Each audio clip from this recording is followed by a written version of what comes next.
YouTube is all set up and everything. Yes, people. We are back in the building once again. Pros Only Sports. Man like CM in the building. Game 4 of the NBA Finals is 2-1 to the Indiana Pacers, right?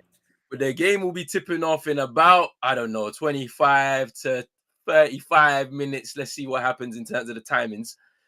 Big up to everybody who's on the YouTube as well. We're live streaming there as well. Make sure you hit the like button, subscribe button as well if you're new. Hit the notification bell, all that good stuff right there. CM, bro, how are you feeling right now? How are you feeling? 2-1 down in the series with an opportunity to tie up and go back home for game 5. You know how I'm feeling right now, yeah? This is how I'm feeling. Yes.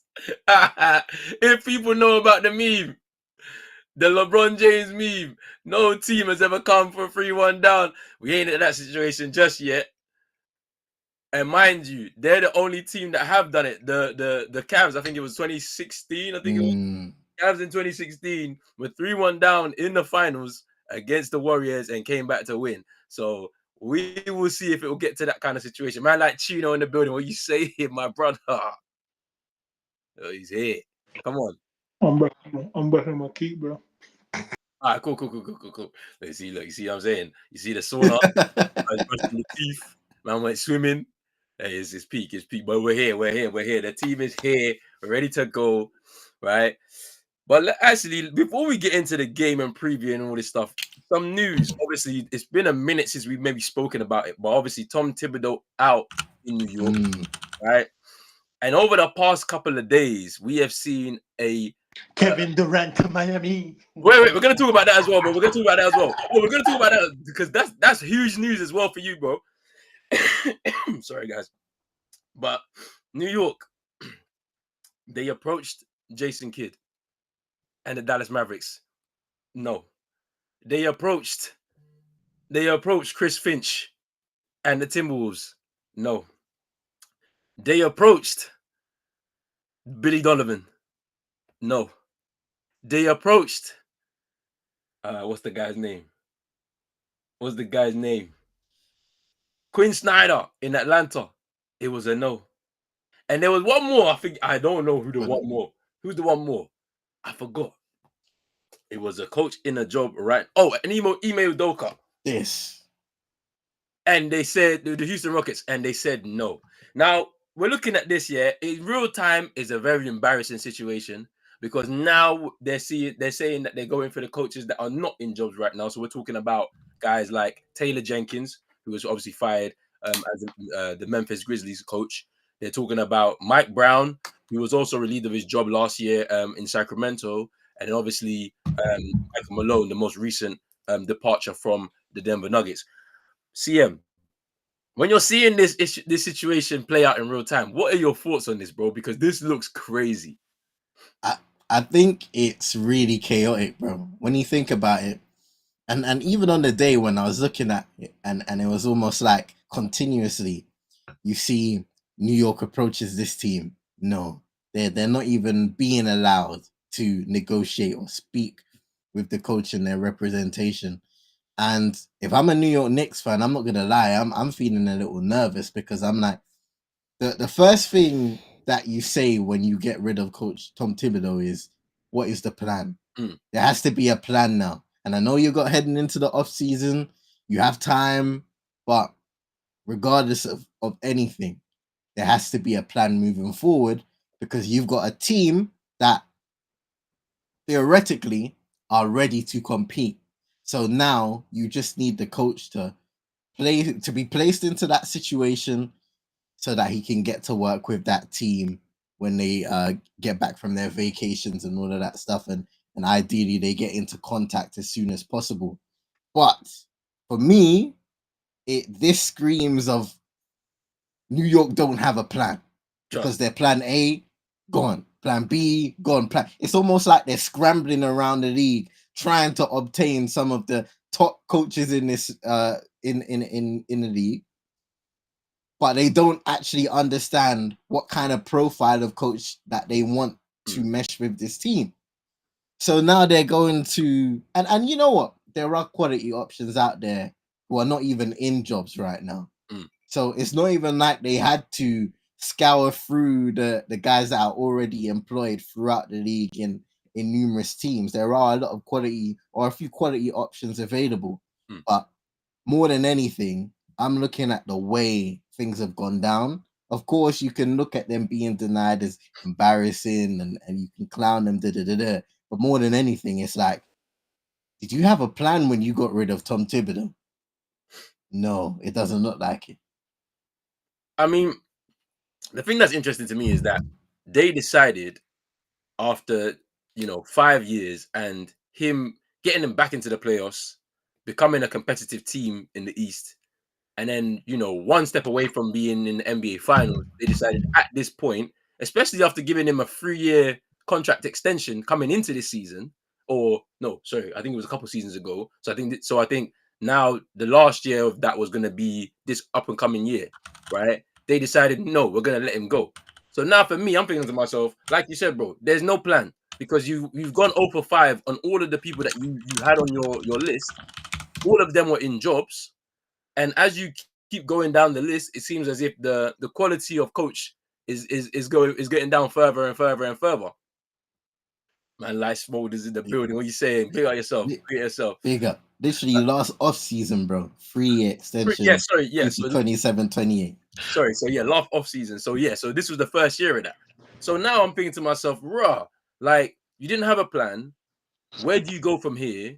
What is the next step? And to be honest with you, I'm looking at it like this. Yeah, like they need something on offense. They need they need a coach on offense, like that's gonna help them because, like, I think they have a defensive identity. I'm not so sure where Karl Anthony Towns fits into that, but offensively, very stagnant in the half court. If it's not Brunson or Karl Anthony Towns, everybody else, it's like they're spot up shooting. They're not creating offense for others. Like they're struggling in that regard. So I don't know what to say in regards to that. But Chino, you're here, you're ready, yeah. The KD sweepstakes have begun, right? And now we know that there are 3 teams that are definitely in for him. Obviously, your Miami Heat, the Timberwolves, yeah. And who's the other team? I forgot. Bro, as long as we ain't on no Bam, KD, Tyler Hero, Big 3, bro, I'm all in, bro. Like Tyler Hero gotta go. Hey, so bro, what do you think is gonna happen? Do you think it's gonna be like a similar situation to when Kawhi Leonard went to the Toronto Raptors for the year, and then he won the championship, and then at that point he could do what he wanted because obviously bro, that expired. Bro, KD's old, bro. KD gotta look to retire somewhere, bro. You think so? He got a house in Miami, so. I mean, if he's old, like. The reason why I'm saying is because he's got the expiring contract. It's like $54 million, right? Is he gonna sign an extension? You know what I'm saying? And what are Miami gonna give up potentially for him to come in? Because you're gonna have to build a team essentially where it's Kevin Durant at the head of it, and it's like a lot of guys that are gonna do a lot of dirty work. And I'm not saying that there's teams that we've seen that have been constructed like that, but like they got to come in. They're not going to be making a lot of money, but they know that they're coming in to work for a championship for 1 year, I guess. To be honest, you probably do a 2-3 team trade. But everybody could go. I mean, apart from Bam, bro. Like you could put everybody up, bro. You could flip assets and do all of that. Like you just keep Bam, and then I guess they're trying to keep the young center they just drafted, which makes sense because Bam don't want to play the 5. So Khalil Ware, he definitely looked like he got some potential of, you know what I'm saying, being something. So bro, they just don't try to keep Bam and Tyler Hero, bro. Like, don't be over here like playing with Phoenix, bro. Like, if Phoenix don't want Arrow, bro, send him somewhere and flip him, bro. Get a couple first and a couple seconds or whatever you can get for Arrow, bro, and flip that guy, bro. Like, if Phoenix don't want him, just flip him, bro. Bring KD and Bam, and we go from there. We see what's available in the summer. I mean, you're gonna Davion Mitchell. You have that option to keep him, but and then just all you need to do is just keep Bam and Khalil Ware and get KD. Everything else will figure itself out. A lot of people Well, like Russ just opt out. You can pick him up on a vet minimum to come off the bench. You see what I'm saying? There's gonna be options you can pick up, bro. I Don't. don't think Russ is gonna be getting a vet min, bro. That the year he's just had as well. Yeah. Because he declined the 3.4 million, right? Player option, right? So he's gonna get a bit more money. I don't know if it I don't know what his vet min's gonna be, but he's definitely going out there for some more money though. Yeah, he's probably even wanna like a secure, like something secure too. Yeah, I don't think I mean you never know. Like, don't get me wrong, it could be very like KD could be speaking to him right now, saying like, "Yo, let's go do this" type of thing. In my like, he could be. I don't know, right? But like, it's a very interesting prospect. Like, I'm just looking at it from the perspective of Miami may have this one window, right? Yo, duck, duck, duck, duck, duck, duck. They're firing missile. Oh. yo, yo, Uh, hey, yeah. Bro, I ain't said nothing, bro. I ain't said nothing, bro. Like, don't even, bro. I ain't said nothing. I'm playing COD, bro. I'm literally over here playing my nah, Call of Duty, bro. no, no, no, no, no, no, no, Like, no, no, don't even say nothing, no, bro. no, no, All right, because go ahead, bro. you do Go this a ahead, lot. bro. We say, You do this a lot. You're we trying to play. You're playing games with the people, bro. Don't do this. I'm playing COD. I am playing a game, Call of Duty, bro. I'm in Nuketown, bro. You see, look. Uh, uh, You see, um, and That's a new town, this is why America is on fire, bro. Stop this, brother. This is why they're on fire. All right, bro. wait, CM. What do you think about this KD sweepstakes? Like, where do you think he's gonna land? Does it work in Miami? Miami, bro. Do you think it's gonna be a 1-year rental? Is he gonna, sign an extension? Like, what do you think happens? Because it's a very interesting thing that's gonna be happening over the next few weeks. You know what? Yeah, I'm not sure what goes on with Kevin Durant anymore still, because I feel like, and it's interesting, right? He had a back and forth on Twitter. I think it was yesterday, where somebody was basically saying that Kevin Durant's career post Golden State has been underwhelming. When you factor in everything that has gone down. Now, of course, he had his stint in Brooklyn and so forth, and what he wanted to achieve there, and he's since moved on to Phoenix. But it's interesting, right? Because obviously, post the Raptors championship 2019, Kevin Durant was injured. He had a major injury, and he's gone through a few of those niggling injuries that have kind of set him back. But at the same time, he has still showcased that he is an exceptional player, an exceptional scorer of the basketball, can still contribute on a high level. And when I think about these teams, surely KD is going to want to go on a team that gives him a punter's chance to at least compete, at the minimum, compete for a championship.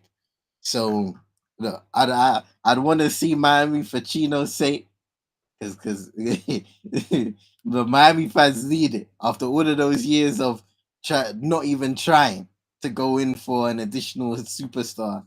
That would be good for them, but there are other teams available. When you think about the likes of Houston, it's an interesting prospect with the roster that they already have constructed. How would that go down? And I was reading an article on ESPN where they were speaking about like the Spurs, the Knicks potentially, but I don't really see that happening.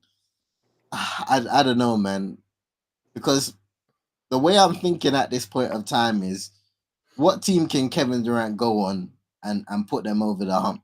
Because we're away from that period now where it's like, okay, KD is going on his own team to try and prove himself.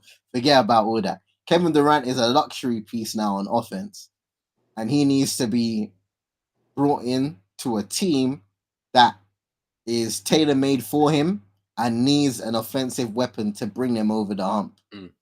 So it's going to be an interesting offseason now, knowing that he is officially a trade piece, somebody that is going to be moved this offseason, because it's like a guy like KD, I feel, has gone under the radar, especially at Phoenix, with the way everything has gone down and how unsuccessful they've been in that era of having Kevin Durant, Devin Booker, and Bradley Beal together. Has kind of been it's gone up in flames.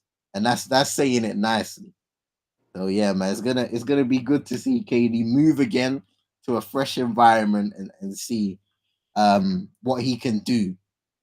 Given it being the right team, the right environment, and of course a situation where he can compete again. Yeah, that's the thing about it for me is just like I'm like I don't know like where he can go essentially, and they're gonna compete for a championship because you're gonna have to give up a lot to bring him in, right? And that's from the players or assets, and then financially as well because of the whole CBA and the rules now surrounding constructing teams. Like $54 million for this upcoming year that he's got, right? Like it's gonna really decimate your finances, right? When it comes to building your roster, you're gonna have to give up a bit to make it work. I mean, the chat about his legacy and all of that, I really wish that it worked out in Brooklyn because that would have been a great story for the league, right? Him, KD, Kyrie, sorry, and James Harden going there and starting something in Brooklyn, and he all went out in flames there. He goes to the Phoenix Suns. I guess it was the best option for him at that time, but he goes there, it doesn't work out, and like for his sake, I don't think his legacy's been tainted by. I mean, you can't really taint like a two-time NBA champion, a Finals MVP. He's a multiple-time All-Star, All-NBA guy, like Olympic gold medals. You can't really take any of his legacy away from him. Like it is what it is. Like he's solidified as one of the greatest scorers in league history. So you can't take any of that away from him. I think people just don't like the fact that he's very much his own person. He makes his own decisions. And sometimes when you make decisions in your career, it's not always going to be the best one. You know what I'm saying? So at the time, it may have seemed a good idea. And then when it comes down to it in reality, it's not. I think I would like to see him in Miami. I'd like to see how it all works. I want to see Chino happy again, bro. I want to see Chino actually watch basketball again, bro. Listen, we can't be having another season where Chino ain't watching basketball. Trust me, like coming on the show talking about what's the game, man. Yeah, about basketball. Trust me. Like I actually want Chino to actually be happy watching basketball, bro, because it's like we actually need it. Like otherwise the show ain't gonna work, bro. I need Tyler Hero off my team, bro.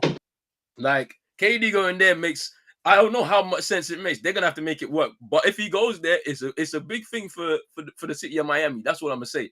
They got a superstar in the building again, and it's like okay, like at least there's something to play for. But we'll see what happens. Right, man. Like Smolders in the chat said, they keep saying Giannis to New York, but Giannis wants tax-free. But then the reports have come out saying that he actually wants to stay in Milwaukee now and try and win another championship. And so what that says to me is that he's gone to his front office and the people around and said, hey, I'm not moving from here. I feel like I can contribute here a lot more. I'm not asking for a trade. So you got to make a decision about what you want to do. And that's either going to bring in players that are going to help us compete, like really compete, or find a way for me to go and get a championship. Now, what do you guys think? Because this whole like him going to New York thing, I don't know how that works with these new rules. Cat definitely leaves, I think, out of that situation, or a combination of Cat and Mikal Bridges, because the Mikal Bridges one for me, my head is still fried about it. 5 first-round picks for a guy who's not even like an all-star. He's not an all-star level player. He's not. 5. Like you shot yourself in the foot with that. Like in terms of future assets, like you need 5 of them on this guy who's not an all-star caliber player. It's crazy to me, right? But what do you think happens here with Giannis? Does he stay? Do you think he stays? Do you think he moves on? Like, do you think he's going to ask out for a trade if things don't like get to that point where he feels comfortable? Yeah, I'm not opposed to seeing him stay in Milwaukee. I think what he achieved there is tremendous, being a champion already. And I'm seeing guys in the media speak about if he doesn't win a championship again, I'd consider him an underachiever. And it's like, okay, like what you say matters anyway. You know what I mean? Like, no. Like Giannis, year in, year out, whether his team are up there with the very best or not, is one of the best players in the world right now. He's a perennial MVP candidate. That's something you can't take away from him. Up there with Jokic, up there with SGA and all the other guys that are competing to win the MVP, especially in the last few years. He is an MVP. You know what I mean? He has multiple accolades, all-stars, defensive players, etc. So whether he chooses to move away now because of the way squad building has kind of taken this Bucks team over the years in terms of their age increasing, in terms of the Damian Lillard situation not working out and him getting a major injury at this point of time. Whether he chooses to move away, okay, that's cool. You can understand that after the many years of him kind of waiting to see what this organization can do in terms of building a team that is sustainable for the long term. And they had that until everybody started to age, injuries started to creep in, and the team just wasn't as good. But also, it would be interesting to see if he decides to stay, what the organization does, because they have always been they've always gone above and beyond to try and prove to Giannis that they have a championship ready team. They have a team that is going to enable him to compete, that is going to enable him to remain among the best in the league, the best of the best. And it's going to be difficult from here on out. Yo, CM, real quick. Make an argument. Yeah, go on. Yo, real quick. I ain't care about none of that. Y'all gonna win tonight or what, bro? Like, don't get me mad, bro. Like, y'all Hey, gonna we're win coming to tonight. it. We're coming to it. What? Nah, I want to get to it now, bro. We cannot have no other East team win another championship, bro. And we done been to, bro. We you done been can't. to 3 in the last three? Wait, how many finals we been to? 2? It's been two of the last 5 or so. I know. It was 4. Oh, hey.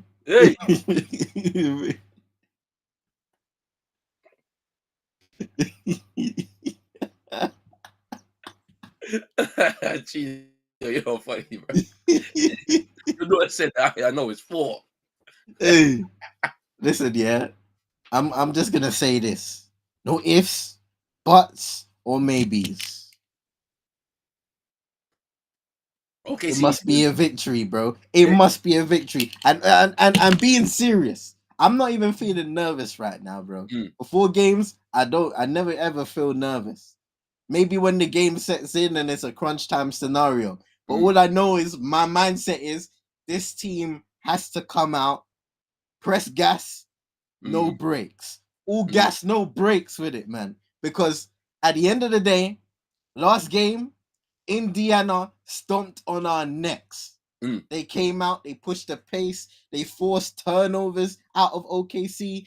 Ball handlers looked uncomfortable. The likes of SGA turning over the ball. I believe he had 6 turnovers. That's a playoff career high for SGA. You know, Jalen Williams, even though he was aggressive, again, another inefficient scoring display. Chet Holmgren came out and he played relatively well in that game. But guess what? Down the stretch, Miles Turner ate him up. Pause. And I'm being real. Miles Turner did not have a good game overall. But defensively, he came up with a couple of big plays down the stretch in game 3 that, you know, we had opportunities to eat away at that Indiana lead in the 4th quarter. And Indiana just kept on responding. And they stretched that lead. They ended up getting a big win at home. Tonight, we have to flip the script. We have to tie this series because the minute it goes 3-1, you can put on the shades like LeBron James. But nobody since has been able to overturn that deficit. And rarely in NBA history have they ever overturned that deficit unless there have been back-to-back virtuoso historical displays. Kyrie and LeBron James putting up 41 points in the same game. And I know SGA is going to bounce back and respond tonight. I'm pretty much confident of that. But I need Jaden Williams. I need Chet Holmgren. And also, in our game 2 win, we had, 38 points from Caruso and Aaron Wiggins off the bench.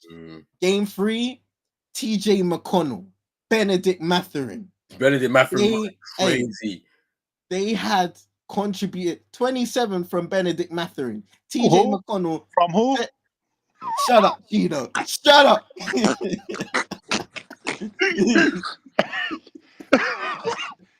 Wait, what you say happened? Wait.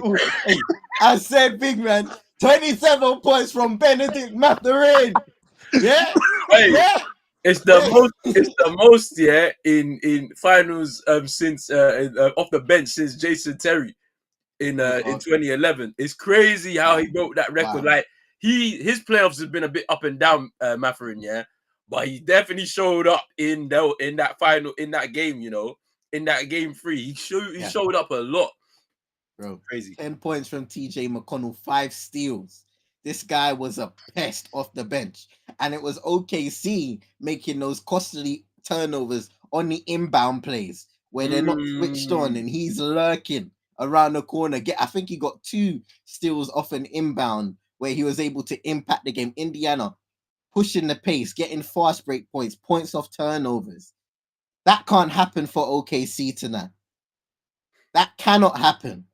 By any means necessary, it has to be a victory. It needs to come from our stars, SGA, J-Dub, Chet Holmgren, but we also need bench production and other guys to step up in order to tie this series. Just like we did in game 2, it needs to be the same tonight. I can't wait. I think we're going to a game 5 with this all 2-2. That's what I think is happening. Like, and this game in particular is going to be very, very tight. I can't see it. Like, with the Pacers having an opportunity here to go 3-1 up and be 1 game away, I guarantee they're not going to come out lax. They're going to come out aggressive. OKC have no choice but to be aggressive. So it's going to be an amazing game, right? And to be honest with you, the stars have come to play in this. That's what I know. The stars in every single game, they've come to play on either side. So I'm expecting a lot. This is a crazy situation to be in, man. NBA. Tyrese coming off his best game of the finals. Pascal Siakam, always a consistent factor in that Pacer team. Who could be the X factor for them tonight? Could it be Nemhard? Could it be Mathurin again? Back-to-back games. Miles Turner. Is it gonna be a night he ends up getting 5-6 threes? Like, you just don't know. Obi Toppin. He's been pretty good off the bench for them in this series. Even for OKC, Lou Dort has had a couple games now where from 3-point range, he's gone off. They'll need that again tonight. And they'll need his defensive intensity to set the tone as well. What do you think about the change that Mark Daigneault has made to the starting lineup since these finals have started? Cason Wallace comes in, Isaiah Hartenstein goes out, and it's not a double big lineup like we've seen throughout these whole playoffs. Like, what do you think of that, bro? Because I found it a bit interesting that he made that tweak in the finals instead of, like, trying it out maybe across the playoffs and stuff. Well, I think it's interesting. It's something they've experimented with across the regular season, and he's gone back to it in terms of wanting to kind of go toe-to-toe with this Pacer team in terms of pace, defensive versatility as well. He's gone back to the double big lineup tonight for this game. But now Hartenstein and Chet will be in the front court. And it will be interesting to see how that goes, because I do feel like with the adjustments Indiana made in game 3, that double big lineup starting is probably needed, because we're going to need some more of a paint presence when you think about how the likes of TJ McConnell were able to drive inside the paint, and there wasn't exactly a lot of resistance of those guys getting inside the paint and penetrating that Oklahoma City defense. So It's going to be interesting to see in terms of the adjustment that was made from Coach Dagno. I think it was the right decision at the time because that lineup is effective in its own way. But Rick Carlisle has done an immense job of coaching around that and making the appropriate adjustments to get the likes of Tyrese Haliburton cooking in this series, to bring in TJ McConnell at the right time so that he can impact the game from a perspective of lighting it up off the bench and injecting some energy in the team when they really need it. So now it's time for Coach Dagno. It's his time to move that chess piece and say, I can go toe to toe with you in this, and I'll get the better of you tonight and moving forward in this series. And I'm just really excited to see how this OKC team responds, because this is a team all season long who have blown teams out of the water. And now we've got close game after close game after close game. There's a slight conversation about our production in the fourth quarter. It's time to silence those doubters, because there are now those doubters creeping in. We've got the MVP, we've got all-stars, but that means nothing if you're not able to produce when it really matters most. And tonight is the night that you put yourselves back on the map, silence those doubters, and say, this series is far from over. That's it, man. Look, I mean, I'm actually surprised that Mark Daigneault has now gone back to the original lineup that he started through in the playoffs. Like, but I understand it to a certain degree, because like they have multiple guys that like are, you know, kind of like that are big wings that like, you know, can also operate on the perimeter, and then it's, you know, so you need to have a bit more versatility with Chet now being able to also get out into the perimeter and stop some of these guys that, you know, keep getting thrown at them. I think the interior presence is fine. If you have Isaiah Hartenstein in there, he's a strong force. He rebounds well, so you're gonna get a lot of second chance points. But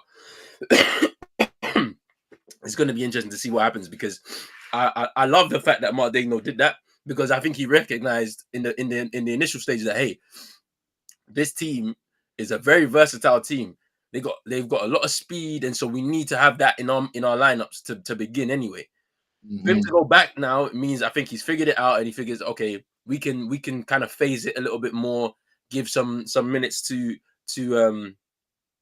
Isaiah Hartenstein in there at the 5, and then maybe shift Chet to the 5, bringing in Caruso just to kind of stagger minutes across the board, or, you know, from a number of these different guys that are going to come off the bench.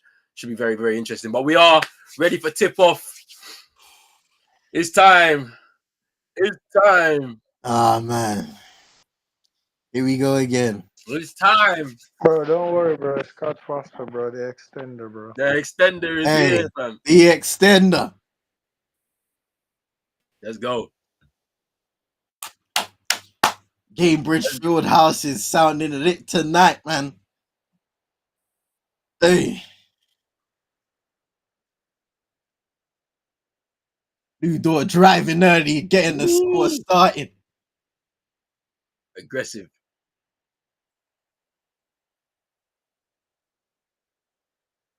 You know, Indiana did an excellent job of getting Tyrese Haliburton off the ball as quick as possible, especially in the half court, and allowing him to be involved in the offense in other ways, screening, etc.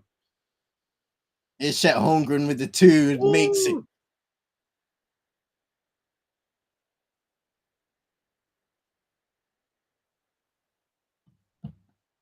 Aggressive start. Yeah. Siakam with a bit of space to work with and knocks it down. Aggressive. I mean, look, this is going to be the best game of the series so far. I'm sure of it, just because of the situation we're in.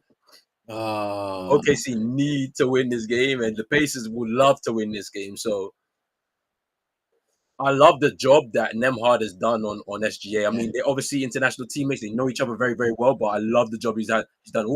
Ooh. Swing. Oh, look at this. Neesmith. That was a good move. Yeah. Swing again. Unselfish basketball once again from the Pacers. There's SGA. Now we go. ISO, let's go. Need some help. Gets the screen. I think in this game, OKC need to get back to that team basketball as well, We know how great of a scorer SGA is, but slowing down the game doesn't always work to your advantage when you're up against an intense defense like Indiana. The reality is, this is the way the NBA is going now, right? Very fast pace, both ends of the floor. Like if you don't play like that, you're gonna get left behind. This is why, like, I get so frustrated when I see the Celtics go into ISO ball, when it's like, just move the ball and just keep moving the ball, and you get your opportunities. You want to shoot the 3 ball if you want to go inside, Yeah. Whereas with OKC, I feel like the way you've played best this year has been just moving that ball rather than going ISO. See, I'm not liking the look of that possession, essentially. Shai, again, it's Nemhard. Oh, Tyrese from way downtown. The logo. Indiana cooking early. 11-6. J-Dub to the rim foul. Look, good morning, man. I got my bed.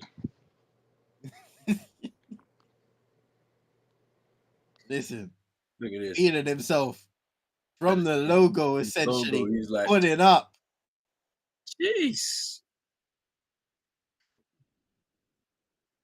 Tyrese had his best finals performance overall in game 3, and he's looking to follow that up tonight and put his team 3-1 up. Hopefully that won't be the case. Great start by Indiana. But they responded well because OKC got a couple of buckets in back-to-back possessions. Looked like they were coming out, but no, Indiana silenced that. Got to some defensive stops, forced to steal, unsettled Shai Gilgeous-Alexander and Jalen Williams once again, especially. The number 1 seed in the West are gonna have to respond. Here's Miles Turner. Haliburton.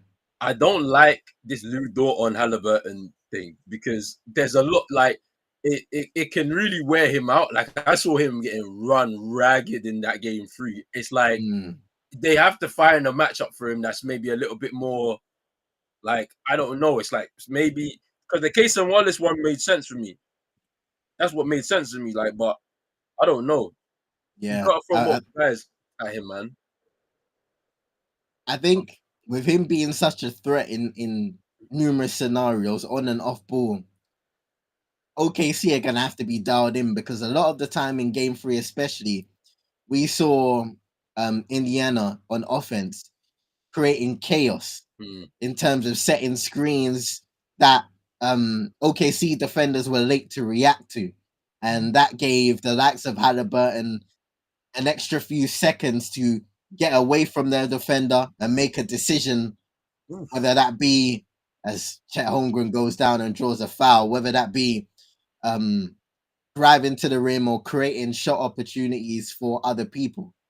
So Oklahoma City, no doubt they've gone over the film and they've been aware of what the Pacers are planning to do heading into this game. Oh, that doesn't look good. Just rolled his ankle, yeah. Ooh.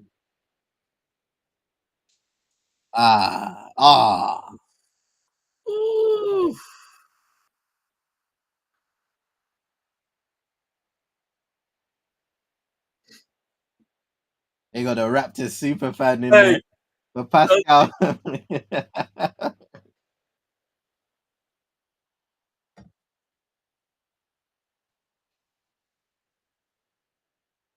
8th career playoff double-double for Shep in game 3. Yeah, he's bounced back after his game 1 performance. It's Nemhard. Yeah, I'll be back real quick. All right, bro. Say no more Chino. Siakam on hit.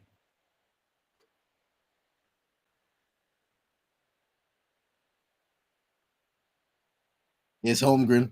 Oh, a little loose with his dribble. Now Jalen Williams. Step back midi. Can't get it to go. Need to see a bit more aggression, man. Like, don't settle. Drive. You know, that's the thing. We don't want to see J-Dub missing those shots early on. It's Miles Turner. Oh, lovely bounce.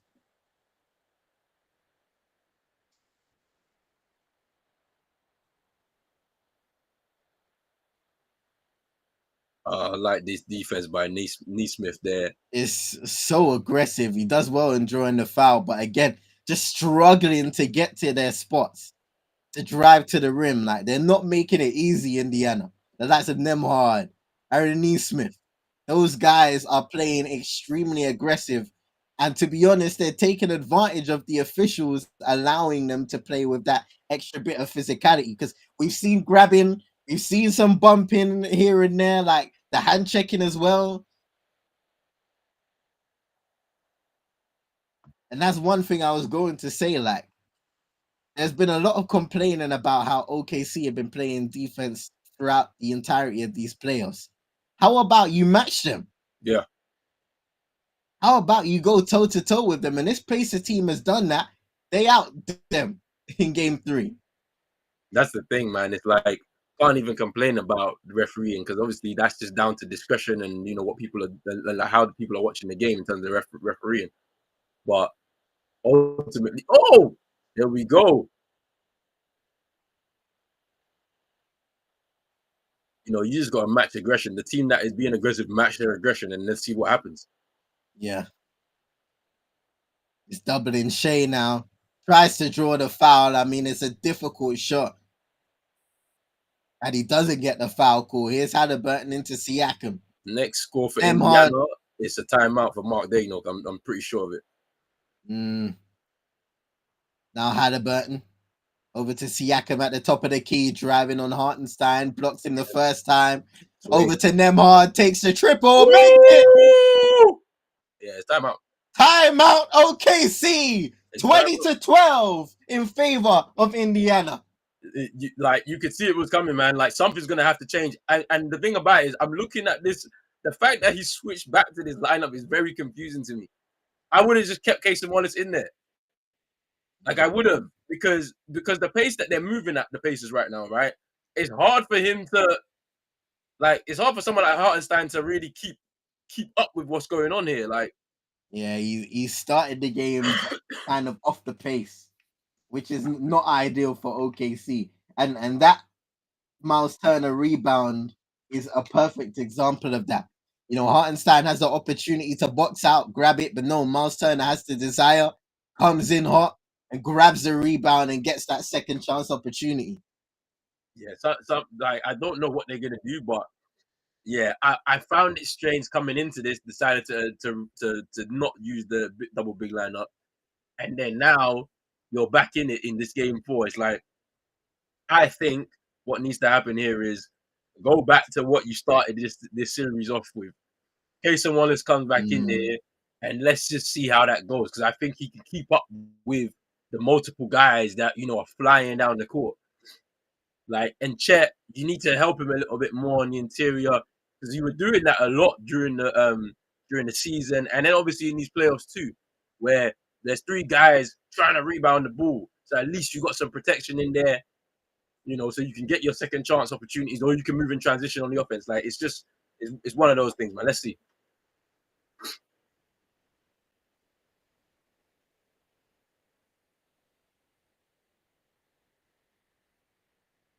Man.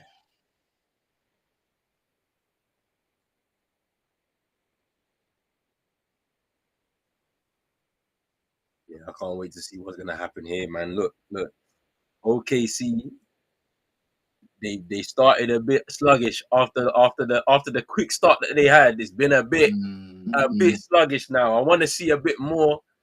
Like, Shai, he needs to start moving that ball a little bit more and stop. Yeah, he can't be in these kind of ISO situations, right? Because they're double teaming, they're blitzing him. Like, that's the thing is they've got to start moving that ball again. OKC getting assists on the board, because like, the ball's stuck right now. There's a lot of kind of pesky defense at play, which is unsettling the ball handlers. The only counteraction to that is moving faster on offense in the half court and creating opportunities through off-ball movement. And right now, I don't think OKC are doing a good enough job of unsettling that Indiana defense. They have to do more. They have to work quicker and work smarter.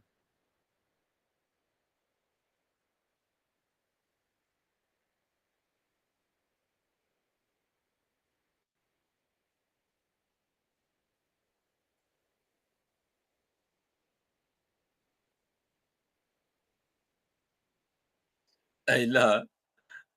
Reggie Miller, yeah, with the is it the hoodie and the jersey tucked into the jeans is crazy, bro.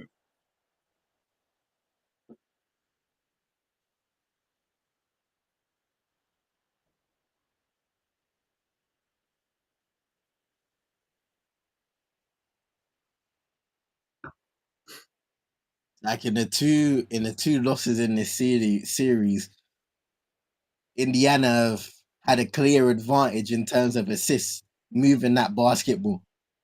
Tonight we need to match them or at least go toe to toe in terms of those numbers. That's the way they And I, play. They yeah, share the ball. Oh, I'm one. I'm one. Caruso. aggressive inside. And I was just about to say, I expect that bench unit to impose themselves and set the tone in terms of moving that basketball and being aggressive driving inside the paint. Caruso does a great job of driving on Haliburton, drawing that foul in traffic and finishing. Yeah, you're right about that bench production, bro. Because like Ben Shepherd, for the Pacers, he was not this player last year. He just wasn't. He's made a huge elevation to contribute to this Pacers team. Where last year you didn't know where he was going to fit. You didn't know where his place was in this team. This year, he's come on leaps and bounds. He's aggressive. He drives. He shoots his three ball as well. It was a turnover from Caruso. Caruso tries to get tricky with it and pays for it. Obi Toppin on the previous possession got a nice little floater. Here's Haliburton now over to Toppin for the midi. Gets it to go. Incredible. 24-15 in favor of the Pacers. 9 for 12. They've only missed 3 shots. It's a good start from Indiana. Here's Jalen Williams. Banks it off the glass and in. And the Pacers, they come out straight. They're ready to go again. It's Nemhard. Oh, just not on the same wavelength there as Tyrese. He's not able to gather the basketball. Looking back at this Obi Toppin highlight, the floater over Isaiah Hartenstein in one possession, and Tyrese, after setting the screen, relocates, finds himself in a lovely position to Obi Toppin for the mid-range jumper.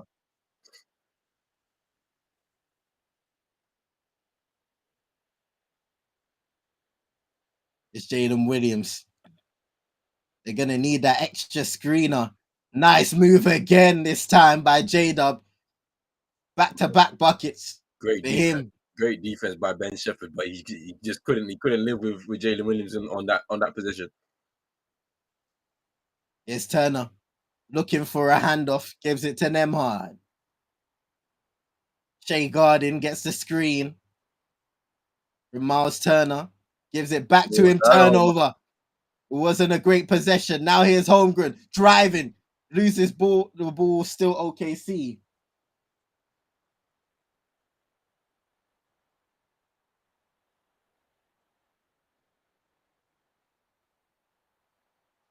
TJ McConnell. What an ovation. He's had a great year as well. Williams showing the foul and yeah, just a good move, drawing that on Shepherd this time around, and I think he'll be going to the line. Yeah, for sure. For 2. Yeah, he's going for 2. 10 points, 5 assists, 5 steals in game 3 on only 15 minutes.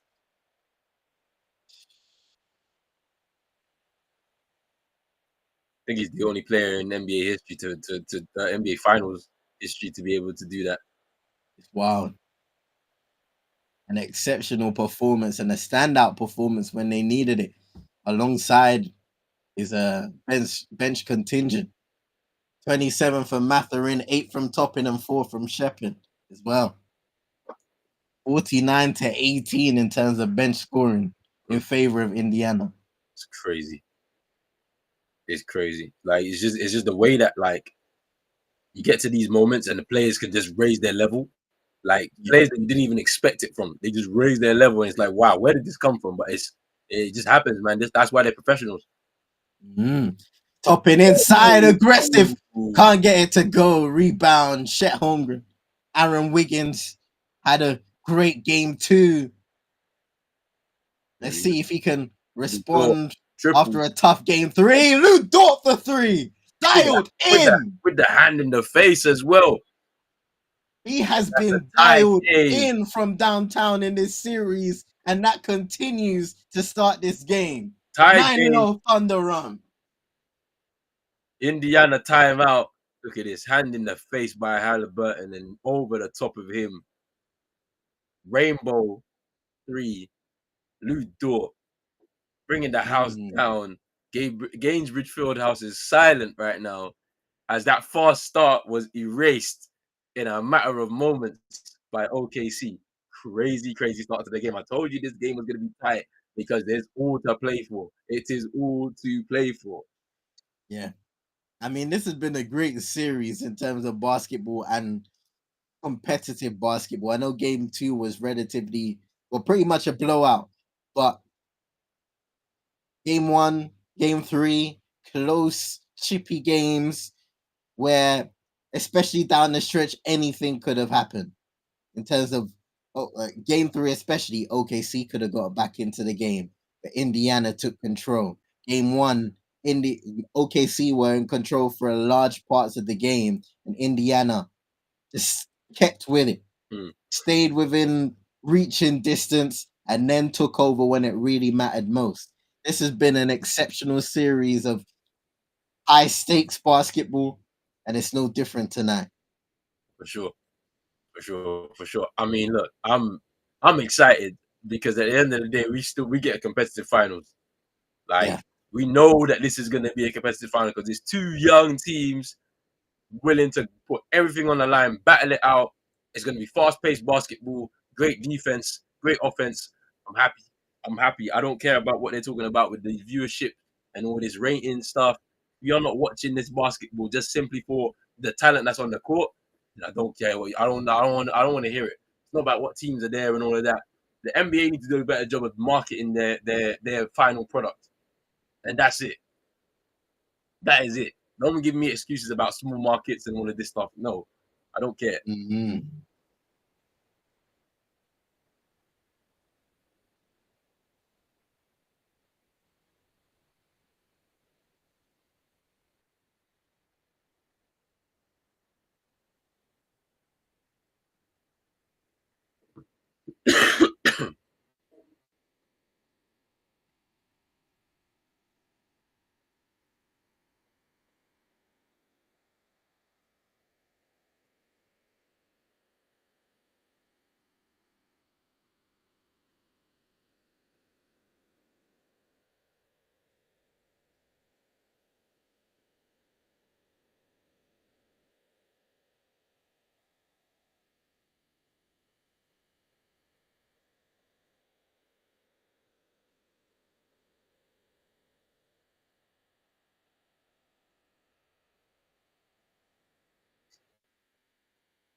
Let's see what's gonna happen coming out of this time. Will Rick Carlisle be able to do something to slow down OKC because they're on a roll right now? Seriously. This is a game of runs. Indiana will come back out of this timeout, and they will look to slow down this OKC run. We're seeing Nemhard's pressure on Shai Gilgeous-Alexander, and how that kind of wore him out in game 3. Tonight, they need to find a way to potentially get the ball out of Shai's hands and allow him to get to his spots without that pressure and the energy exerted. Oh, Utah loses the ball. Here's Siakam. Now Benedict Mathurin inside. And it's a jump ball or travel? Okay. It's a foul.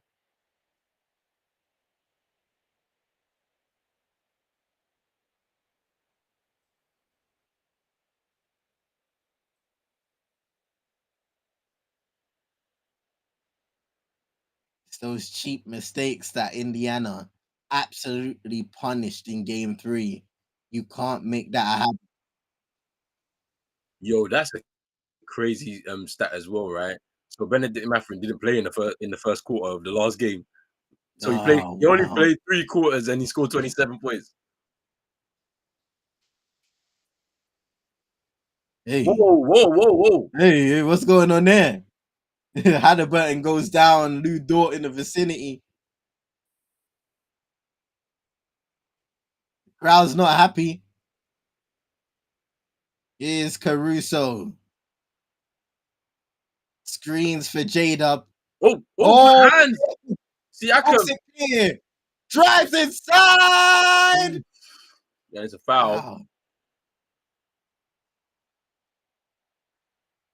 Again, just active hands there from this Pacer team. Let's have a look. What happened here? No.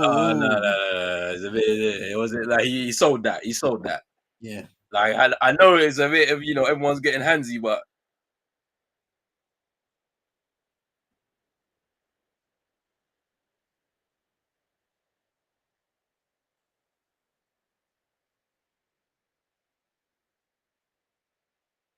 Siakam with the 2 shots here,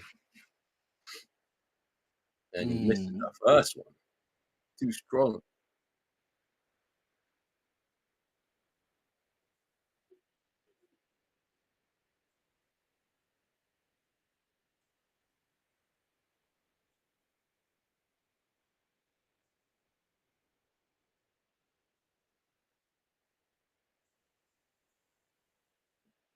It's the second one to go. Look at that full court pressure, man. It isn't easy. Been like this the whole series, both teams, because they It's understand Wiggins they understand the threat. Nice. fading away. It's a tough shot. Forced into an extremely tough shot. They're not allowing those drives inside the paint. Here's Haliburton, guarded by Shet. Step back, triple. Misses. No KC with the rebound. J-Dub looking to drive on Mathurin and lay it up. Misses. Gets the offensive board inside for the layup. Cleans it up. It's 12 points now for Williams. Dort goes down momentarily. Turnover. That was going to be a turnover. He was in jail. Oh, there's another turnover. What the hell's happening? That is so poor by Jalen Williams. That's another foul. Siakam draws the blocking foul. I mean, tries to go behind the back in a tight space. He didn't have the space to pull off that maneuver. Turns over the ball again if you're Oklahoma City and allows Indiana to get up the floor and draw a foul. You just can't do that on offense. Yeah, that was the foul. I don't know what was happening with Lou Dort's feet there. Like, you're playing with your food. You're making mistakes that you don't need to necessarily make.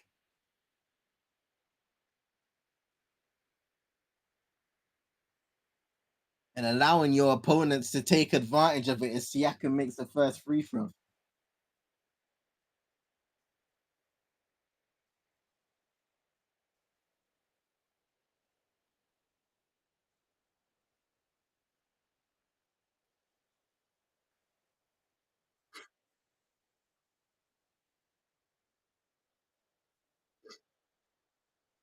Yeah, that Siakam move that they made was like it definitely helped this team elevate to where they are right now. Like, so underrated. Like, and I was always wondering like who is going to be the main man on this team, because Siakam's experience, he's seasoned, he is that guy. Like, and he's showing it. Like, he's actually showing it. Like, in these finals, he is the main guy. Like, for this team, and like, of course, Tyrese is the face of the team, and he's obviously a pass first guy. Look at that, good pass there, swing, Obi Toppin.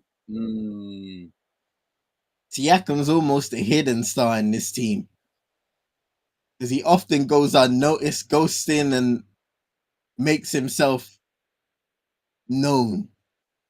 Yeah, makes himself felt. He'll come through with a quiet 25 piece on any given night, and it's like, oh wow, he already wrapped up 25 points, and it's like, yeah, but he's contributed to a big win in other areas too.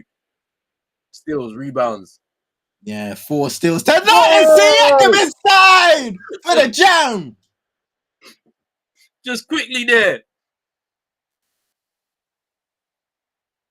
Quick, decisive. Kaysen Wallace inside, kicks it back out. Caruso, pump fake. Goes inside methodically with the layup. Love the Euro step.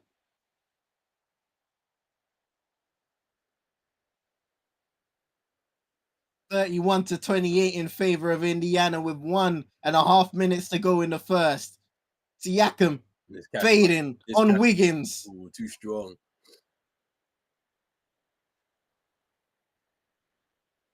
Wiggins for 3. Too short. It's Tyrese Haliburton now. Oh, Caruso pokes it clear on the other end for the layup. 1-point game. There'll be a timeout for Indiana. Look at that, Tyrese. It's not a foul. I don't know why he's complaining. Yeah. And Siakam's the only one close enough to try and get back on defense, but by then Caruso has an easy layup. A lot of turnovers in this game so far. A few steals from either team in this game so far. Defensively, the pressure is telling. It's telling right now.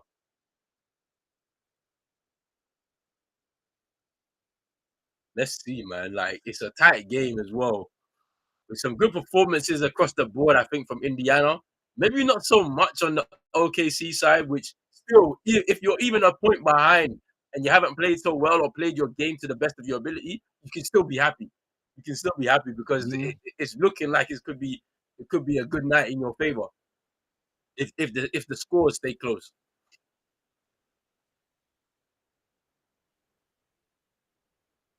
Let's see.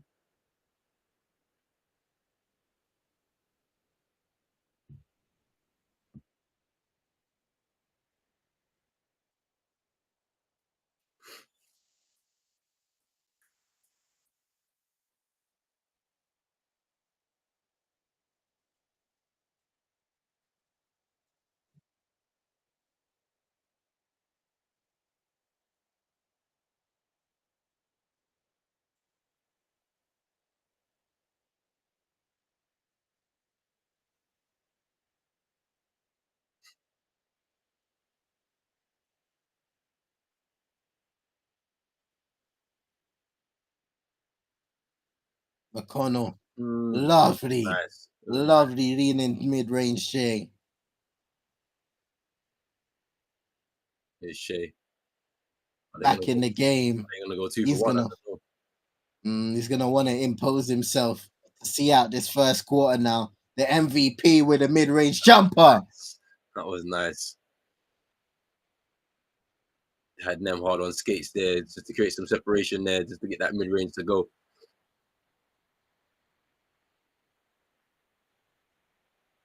Here's TJ McConnell guarded by Isaiah Joe. Inside, looking to lay it up and draws the foul.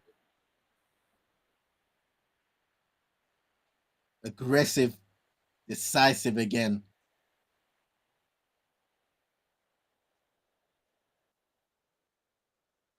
Look at that quick. Yeah. Get him away.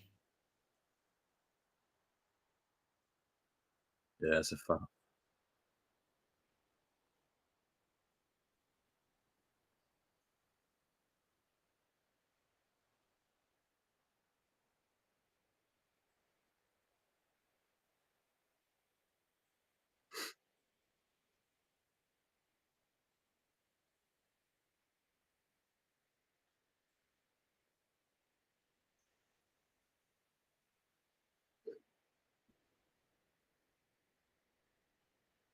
Ooh, can they inbound? Oh, wow! The pressure is crazy, man. They blocked off Shai. The inbounders have to be dialed in this game. Here's Shai, 6 seconds on the shot clock to end the first pull. Step back triple misses. Oh, got it. Henrich Williams to end the quarter there for that was big. OKC. That was a 1 point game. Really nice play there off the bench by Henrich Williams and a needed bucket just to keep it within one. It's been an interesting first quarter, bro. I can't lie, man. It's been fast paced. I don't think OKC have played that well, and they're literally a point behind. Like, I think the Pacers couldn't have played it any better, in my opinion. But OKC are literally right there, and this is all you need.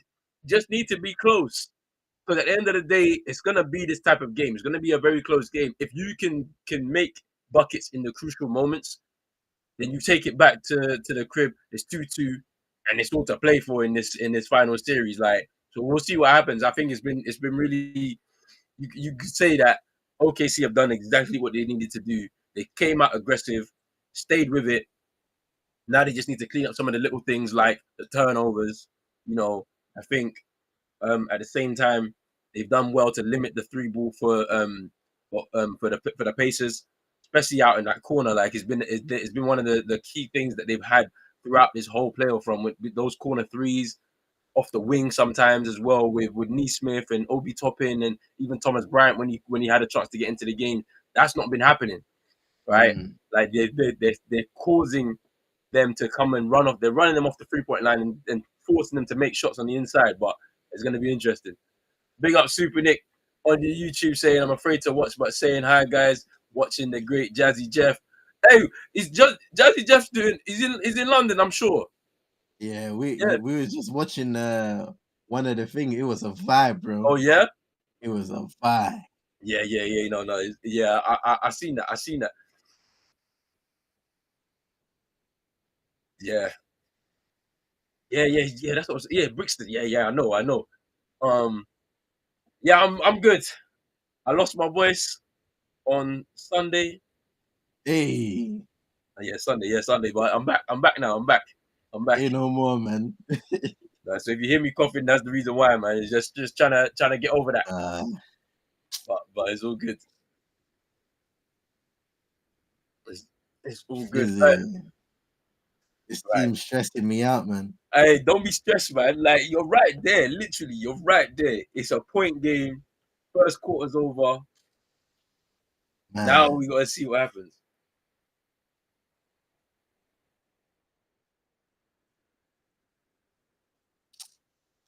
This is where I want to see what's gonna happen, because Shai's gonna have to be very much I'm bringing everybody on this with me, because he can't do it all on his own in this game. Because he keeps getting blitzed, double team. Nemhard is on him. You saw that last inbound there. Somebody else is gonna have to step up and answer the call. Multiple people are gonna have to answer the call because the MVP needs assistance. Let's see. Batman needs his Robin. The Pacers versus the Thunder versus CM. Hey. RIP that I'm in a different chair right now, bro. It's Pete. The chair's not moving and it's not mobile. I'm in a stationary chair now. That thing has no wheels. It's just legs. Hilarious. And as soon as we come out, Matherin with the 3. Thank you, Super Nick. I'm better. I feel a lot better. Definitely. Last weekend, I was like, literally, we watched the game 1, I think it was, on Thursday last week. I didn't go to sleep until Friday night. And then I woke up on Saturday. I was all right. And I was like, let me go back to sleep because I wasn't feeling too good. And then, like, felt a little bit better. Then on Sunday, I was cool until, like, I got to about 11 o'clock at night and my voice was gone. It was done. Hey, man. It was done. So yeah, I'm back. I'm like 90% there, so I'm good. But thank you for checking in on me. SGA inside this time gets free and ties the game. 4 of 7 from the field. Good start for the MVP. It's TJ McConnell on the other end. Look at The this. 2. 6 points already for him off the bench.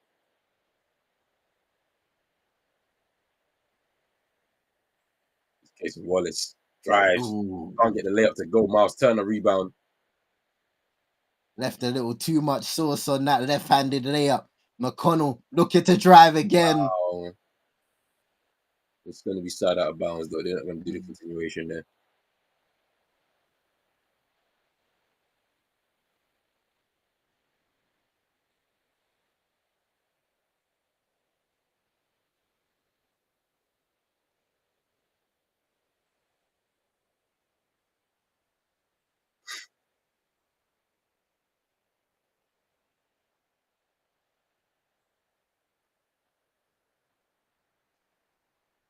Siakam pulling up, no hesitation, and misses.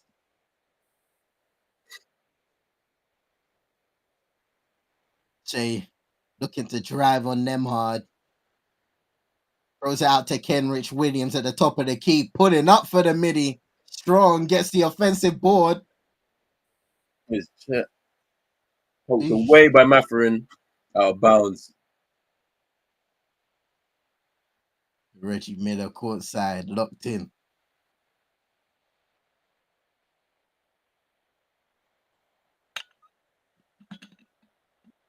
Oh yeah.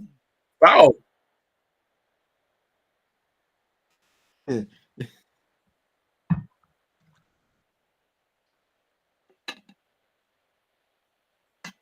Where was that foul? Let's see. Yeah, it's a foul. Okay. It's a foul. It's a foul. Reaching from behind.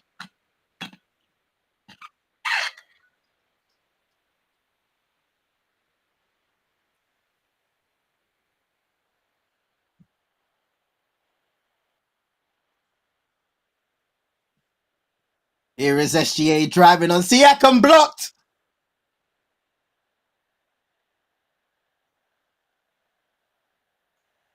Now Nemhard driving on Joe, posting him up. Good defense. And here come OKC. Isaiah Joe, the 3-point sniper. Misses. Holmgren inside. Foul. Wow.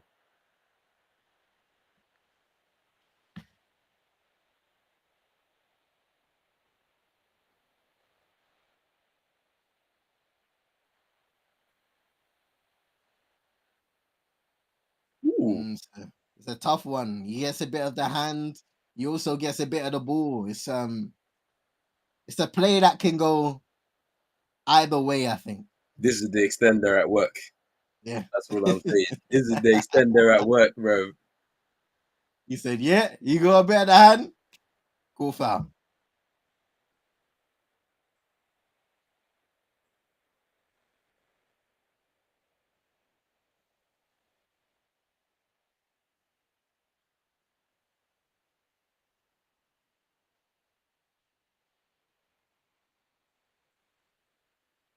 Shit, perfect from the line. Here's TJ McConnell. Screen by Shepherd. He drives inside. Midi pull up short. Good little tip there by Turner and Shepherd. A 3!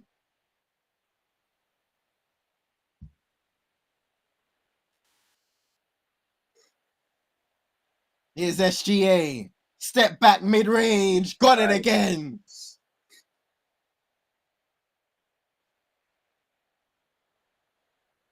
That's 10 now for the MVP, Shepherd. Miles Turner fouled by Kaysen Wallace on the entry.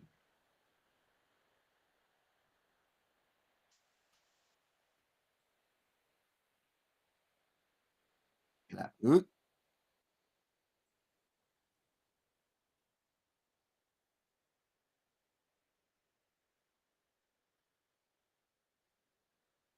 And that is a welcome sight for OKC, seeing SGA getting to his spots and knocking down those shots comfortably, even after the tough defense that he's been subjected to start the game. There's 4 on the clock. They got to shoot now. Topping.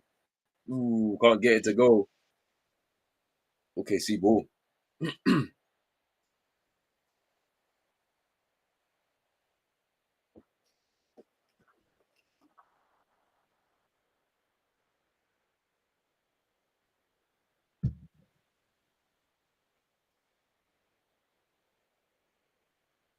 It's Shai inside to Williams. Now Caruso, lovely baseline.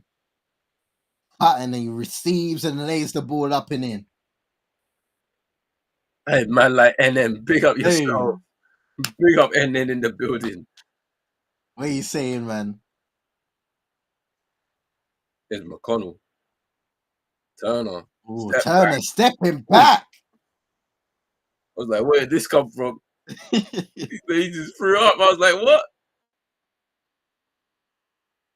We're 1 of 5 on 3-point field goals, but Kenrich have by a 1 himself. point lead. Kenrich misses. That was an open look there, man. Needed to knock that one down.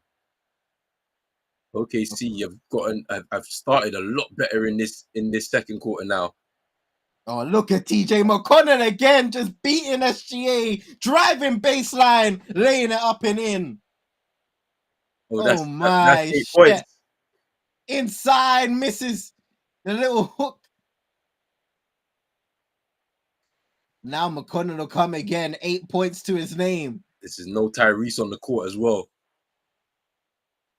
Shai Garden has to do a better job this time around. Miles You're gonna Turner leave him up? lurking. Ooh, I thought he was gonna pull up and shoot there. His knee. Here's Neesmith. Miles Turner, Turner. wide open, top of the key. Way too strong. McConnell saved it. Oh. And just listen Neesmith. to how the crowd responds. As Neesmith blocked by Holmgren. What a block. Get that out of here. Kevin Kenrich Williams for the Williams, and layup. it's in. And that's timeout Indiana. OKC with the 1 point lead, 46-45. This has been a great game in the last 5 minutes. End-to-end, fast-paced blocks all over the court. Steals, turnovers, second chance points, buckets. You know what? I'm enjoying this. Away from the game for a second. What did you think of the graphics that they tried to put on the court? On the court? Yeah. Hey, did you see? They just heard too many people complaining. They changed it and they to was the like, yeah, just here, man. Just take it, bro. Stop complaining, fam. Bro, they changed it to the NBA Finals on YouTube TV text afterwards, but I'm not gonna lie, it looked really bad. Yeah, it's bad. It's bad. I don't know. I think the whole thing about the finals, like the trophy on the court, apparently they said it's a safety issue. Like it's like mad slippery on that part of the court or something like that. So that's why they stopped doing it or something. But yeah, I get it, man. But I mean, you know what? People try to make the argument for like the NBA Cup and how like they have the custom courts there, but then the NBA Finals, everything looks extremely plain, like it's a normal regular season game. Yeah. So I don't know, man. I think the NBA are gonna have to do something and kind of meet in the middle in terms of player safety, but also presenting the NBA Finals once again as something of high importance. I think basketball fans that are locked into it know how important the NBA Finals are, but obviously production is a big part of anything, especially in this generation. Like your eyes are the first things to see, and experience things for the most part, and then you'll kind of be attracted to an experience. When you think about content creation, like with YouTube, it's thumbnails. Even like on many other platforms, is how visually appealing you can make the videos that you deliver on those platforms, and it's no different when it comes to production of sporting events. Yeah, it's true. I think they haven't done a great job of marketing these finals anyway, because at the end of the day, you're trying to attract a casual fan to come and watch the sport for maybe the first time, or or they do it casually just throughout the season, and they don't support any team, but they just like the sport. Like you want to attract them to it, so you need to do a better job just across the board. So I reckon they will do, because I think when we're not gonna see the traditional big market teams in this position for a little bit of time. I think we're going to see a constant flux of just like different teams going to be in the finals from different types of markets and different types of fan bases over the next few years, just because there's so much parity now in the league. So what happens in that regard. Also, away from the game, did you see what happened? Well, we spoke about Boogie in Puerto Rico. him now being suspended for the rest of the season.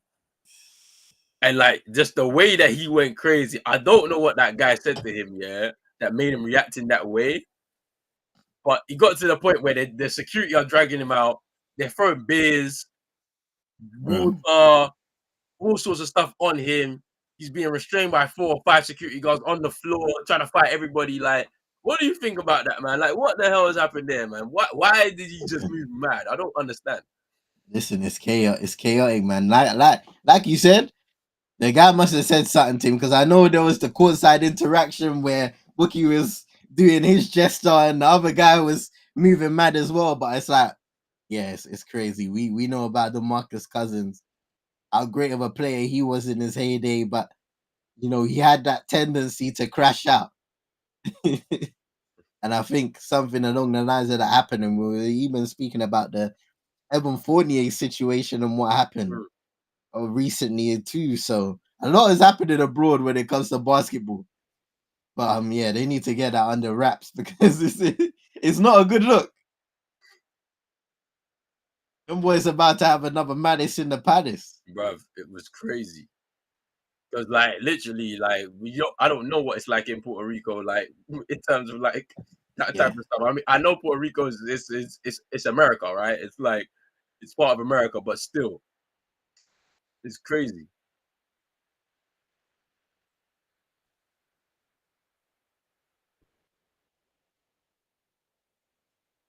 Oh, Haliburton, little indecisive. Here comes Caruso inside, draws the foul.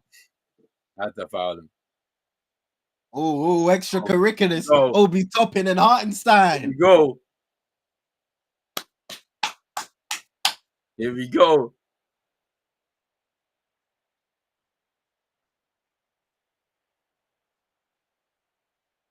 Look at that Obi just shoving him clearly. That's a playoff foul, man. Playoff foul, no man. easy layups.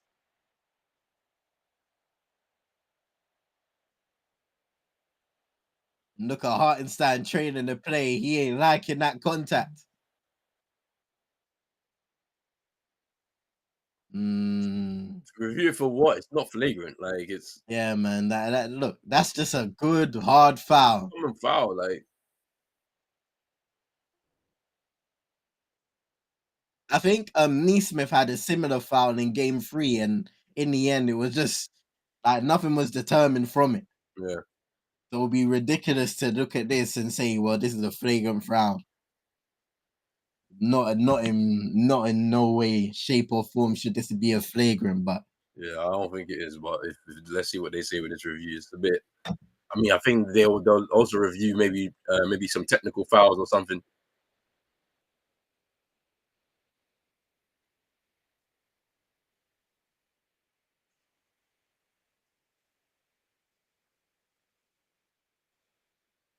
Yes.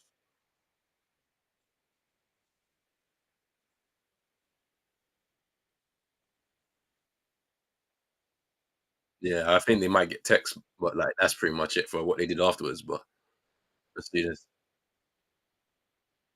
Yeah, it's gonna be a.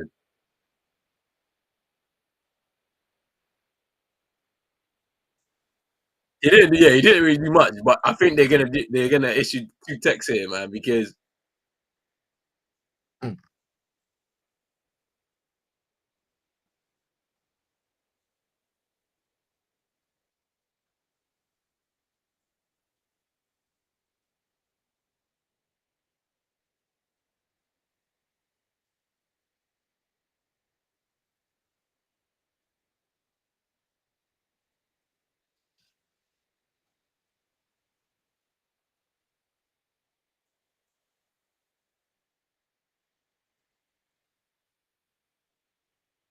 What are they deliberating? This is what I want to know. Like this is not even that long, like of a decision that you need to be doing all this deliberation for. just keep the game going. Let's see what Scott. Oh wait, he's walking away from Look, them. No. Look.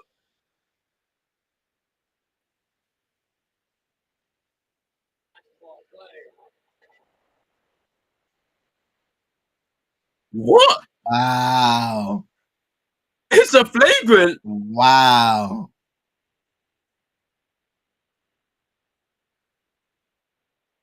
Well, we know the extender has arrived. Is that flagrant? Are we calling this flagrant now? Wind up. I mean, Barely. come on, man. Like this is the NBA playoffs. If Hartenstein doesn't make a meal out of it, I know this is coming from an OKC fan. If Hartenstein doesn't make a meal out of it, I don't think it becomes a flagrant one. He gets two technical shots, and then OKC retain possession of this as well, based off of the decision. I mean, if the shoe is in the other court, then I wouldn't like that foul against us. Yeah, I mean, that's fair to say. I'll take those free throws. Perfect from the line in this game, OKC, is Aaron Wiggins. Driving inside and foul. And it's now kind of shifted the momentum a little bit, just because they weren't expecting that to happen. The game is now going to start getting a bit scrappy. The bench unit from OKC waking up a little bit, seeing a lot more from Aaron Wiggins and Isaiah Joe on both ends of the floor now.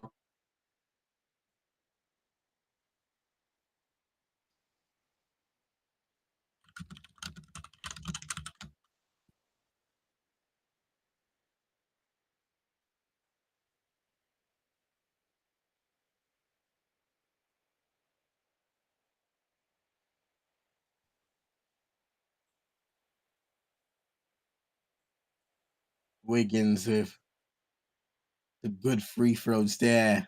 2 fouls for Miles Turner and 15. That's something to watch heading into the second half, and still 5.5 minutes remaining in the second quarter. Here he is now. Hand off to Haliburton. Picks up his dribble. Guarded by Hartenstein and a turnover. It's been a tough second quarter for Haliburton as Caruso goes down out of bounds and the OKC ball.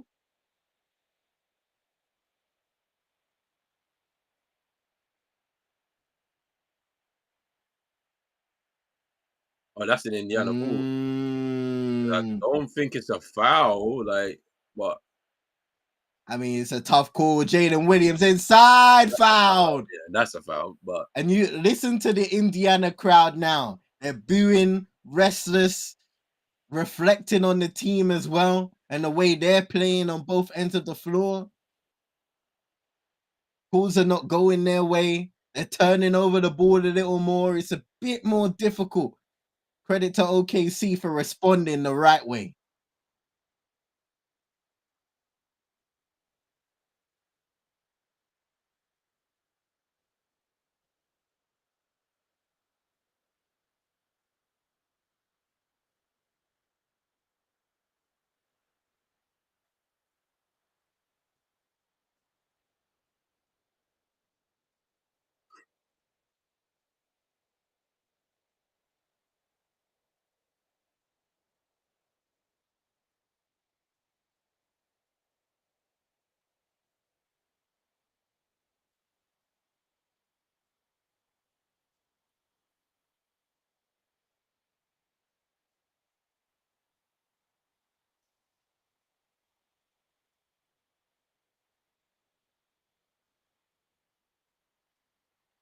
Miles Turner, 3.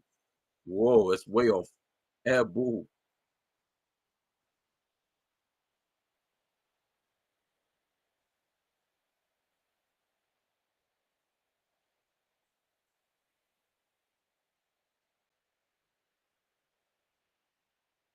Yeah, foot on the line. Like, come on.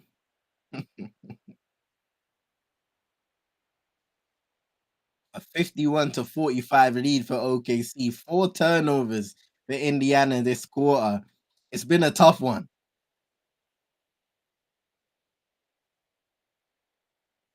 Lou Dort with the screen for J-Dub as he kicks it out to Holmgren for 3. Misses.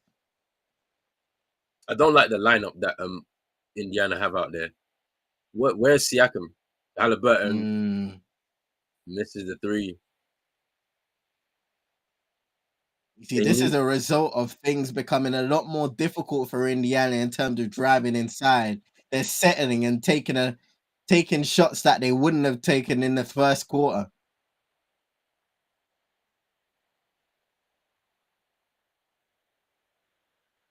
Desperately trying to get themselves going. Here's Neesmith. Oh, what a three! Had to wake them up a little bit with the 3-point there, Neesmith. And it's an illegal screen, Offensive foul! Speak about a momentum play, knocks down a three and draws the offensive foul on Chet Holmgren. Indiana back in it, just like that.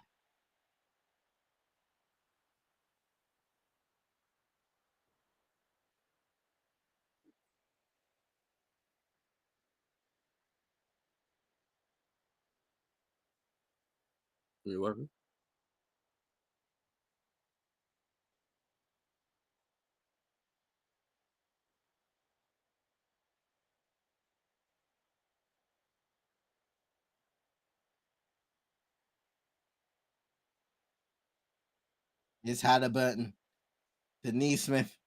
See if he can make a play, gives it back to his orchestrator, guarded by Holmgren. Inside to Siakam, it was a hot pass, difficult catch. Can't get the layup to go. My goodness. Okay, I like the lineup again. Oh, SGA inside for the layup. 12 points. Now Haliburton. Oh, what a pass to Siakam. Good pass.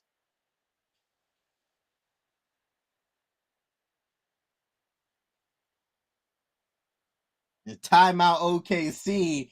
Just in the last few minutes or so, Indiana reviving themselves. Few momentum plays after the game started to slow down, a few fouls. And like, I think the lineup change as well has helped. McConnell out, Siakam in, Ben Shepherd out. I mean, Obi Toppin and Ben Shepherd out, and you're seeing Neesmith come back in there as well. It's changed a lot. Now it's trickier again, but the game is close. It's a 3-point lead for OKC. Can they get themselves back into this game and get their rhythm going again? Probably with a bit more bench production from Alex Caruso, Aaron Wiggins, Isaiah Joe. Let's see, man. This is a good game. I mean, something to pay attention to. OKC are 1 for 9 from 3. Oh, wow. That can't continue. Wow. That can't continue heading into the second half and to end this first. It's Indiana, they're shooting 38%, 7 of 18 from the field, 45% overall from the field. OKC shooting 46%. But that 3-point shot will hurt them down the stretch if it doesn't improve.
Man, Indiana taking advantage of those corner threes, man.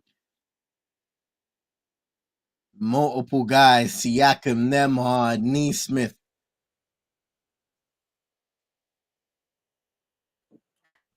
Let's see, man. Getting it done.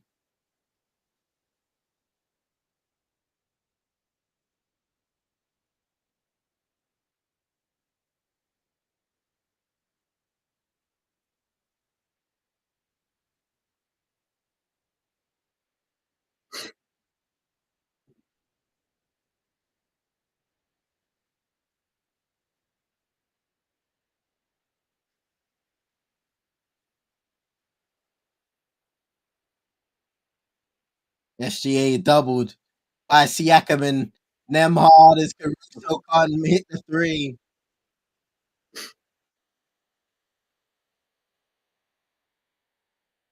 Haliburton.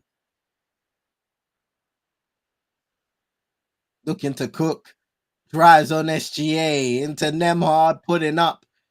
Oh, tap in for the tip dunk slam.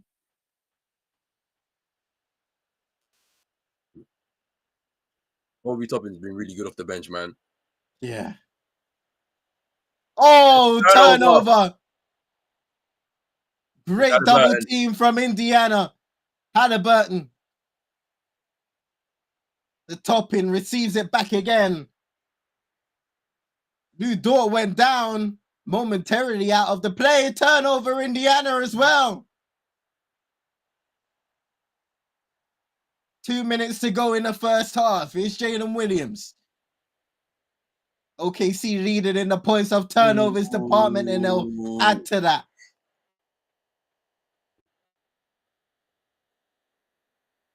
16, 4 of 7 shooting, much needed from OKC's two top stars.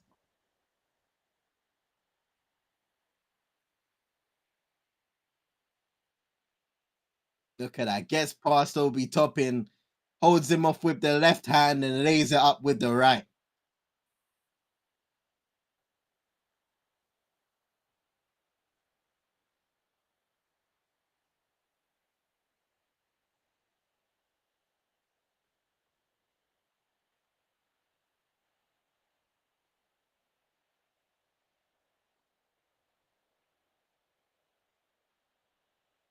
Okay, this is gonna be interesting. Is this gonna be a flagrant? Because he was hit in the face.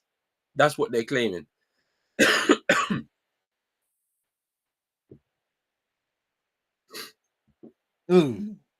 I mean, if you're gonna give it one way, you have to give it the other way. I'm sorry.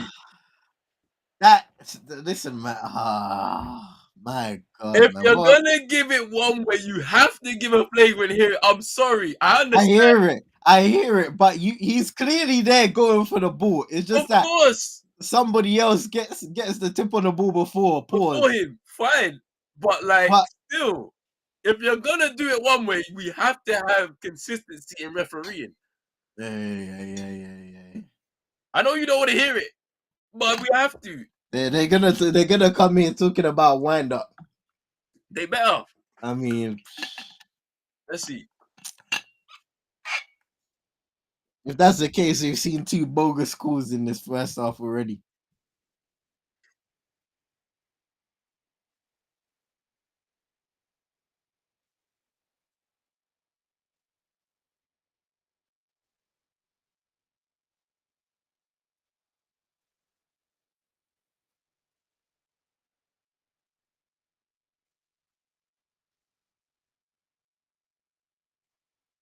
So then, what would it be? Would it be 2 shots and then a technical free or a technical free throw, then 2 shots, plus possession? I wonder.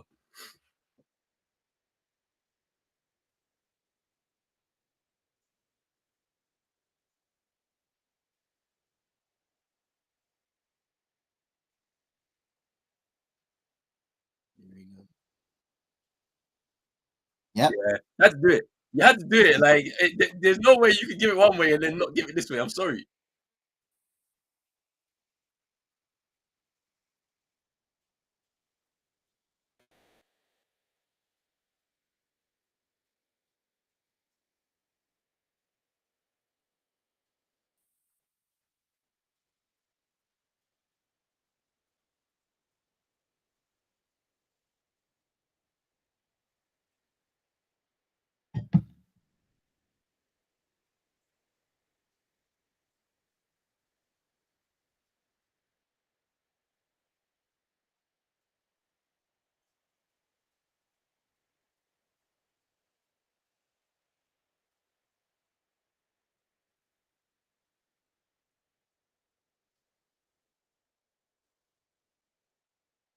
Mm.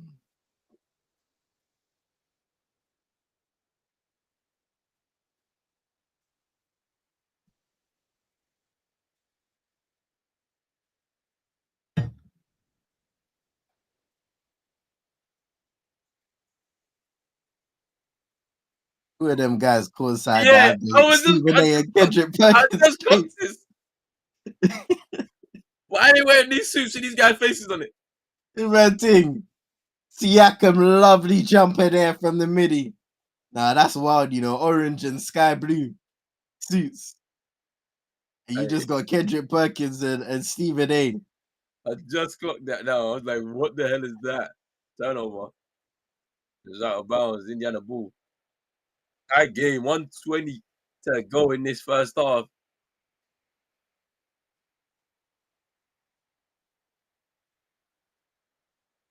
It's Siakam. Oh, Pascal picks up his dribble, gives it to Haliburton inside. Acrobatic layup with the sauce. The reverse layup there. Little English. Under a minute remaining in the first half. Jalen Williams. Hartenstein. Look at that defense from them hard to deny the ball off Shai. Now a case of Wallace jumper for two. His first 2 points of the game.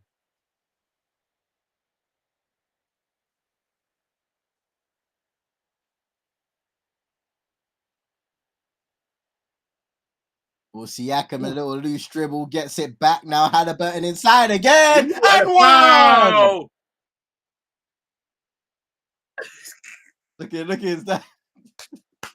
I love it. I actually love it though. I love it. Hey. I love it. I love it. Because that's back court side. He gets the M1. Look at that. Make sure Hartenstein. to chat to his dad at court side. That was a good reverse layup there from Tyrese Haliburton. And it's his first free throw in these finals. This is his first free throw he's been awarded in these finals. It's crazy.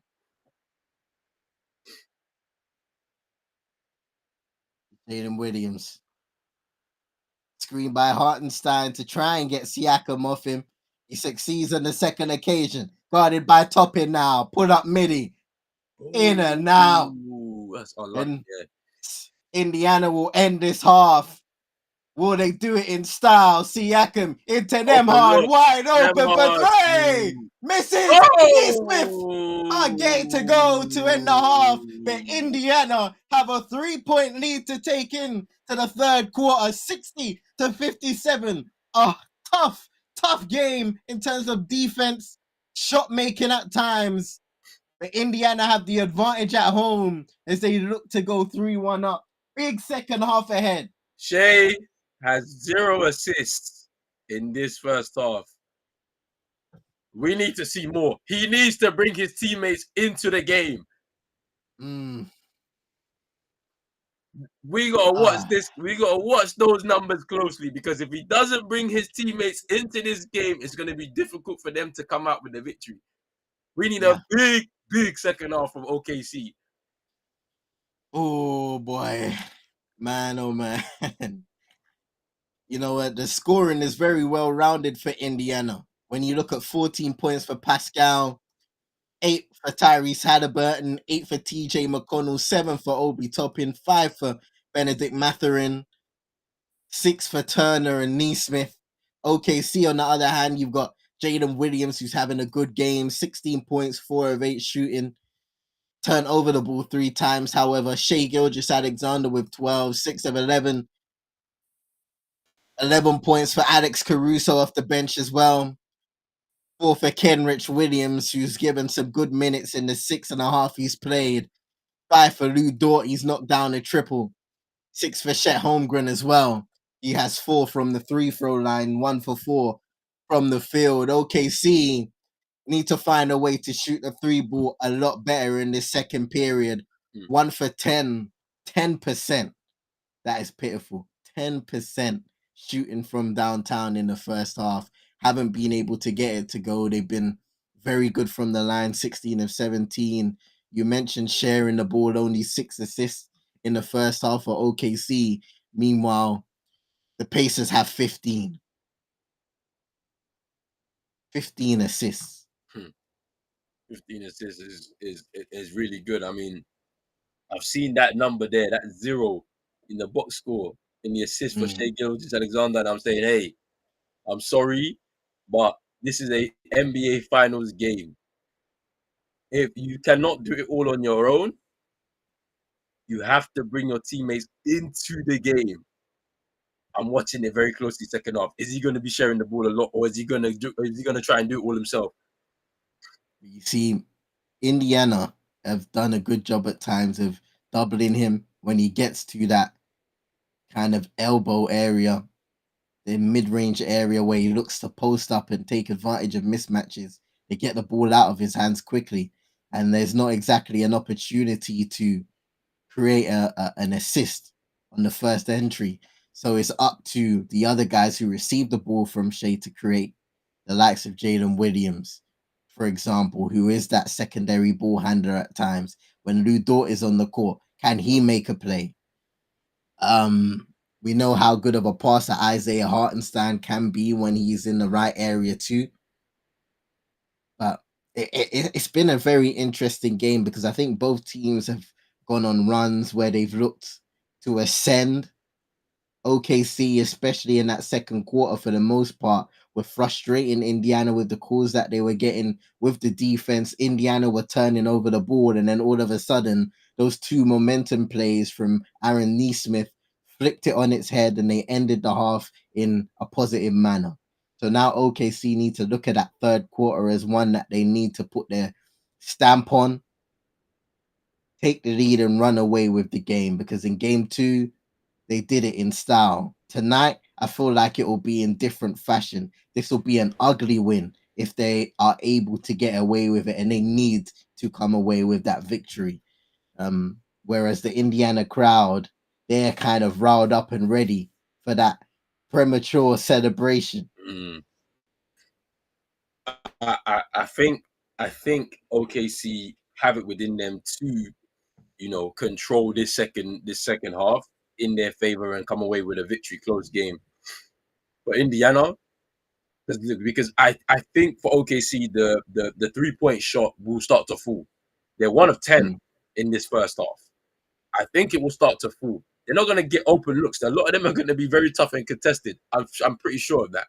But I'm pretty sure that that's going to fall. And it's how Indiana can keep up the same pressure and the same pace that they have through this first half, and then make sure in the crucial moments they hit their shots. Like, great bench production from the likes of Obi Toppin, from TJ McConnell as well. Like, I think he's on 8 points already. But you're looking at a little bit more in the direction of Benedict Mathurin to do a bit more of the bench, and Ben Shepherd as well, to maybe help maintain, because I think the other guys, their minutes have been staggered across the half, but yeah, they've not maybe contributed as much as they maybe wanted to see. So we'll see. Man, oh man. I've seen people speak about it, man. Just 6 assists in the first half as a team. That isn't gonna cut it, bro. I said earlier in the game, like in the matchups that we've lost in this series, we've clearly lost in that department. Indiana are sharing that rock, throwing it around. There are multiple guys. Tyrese Haliburton getting off the ball early, receiving it back from dribble handoffs. Siakam, TJ McConnell. Guys are sharing the ball willingly. And that's the great thing about this Pacer team, right? They are unselfish. They are not a team that are going to isolate and are slowing down the pace of the game. They want to keep it high tempo, high octane. And the way you do that is by off-ball movement, sharing the rock, being accurate and intentional with your passes. And they've been doing that throughout this first half. Yeah. So and you know what, actually, I'll circle back to an earlier conversation that we had regarding the NBA finals and the interest in a matchup like this. The way you get more eyes on an NBA finals matchup, or even an NBA playoff matchup between small market, the way you build interest in small market teams is by covering them throughout the regular season.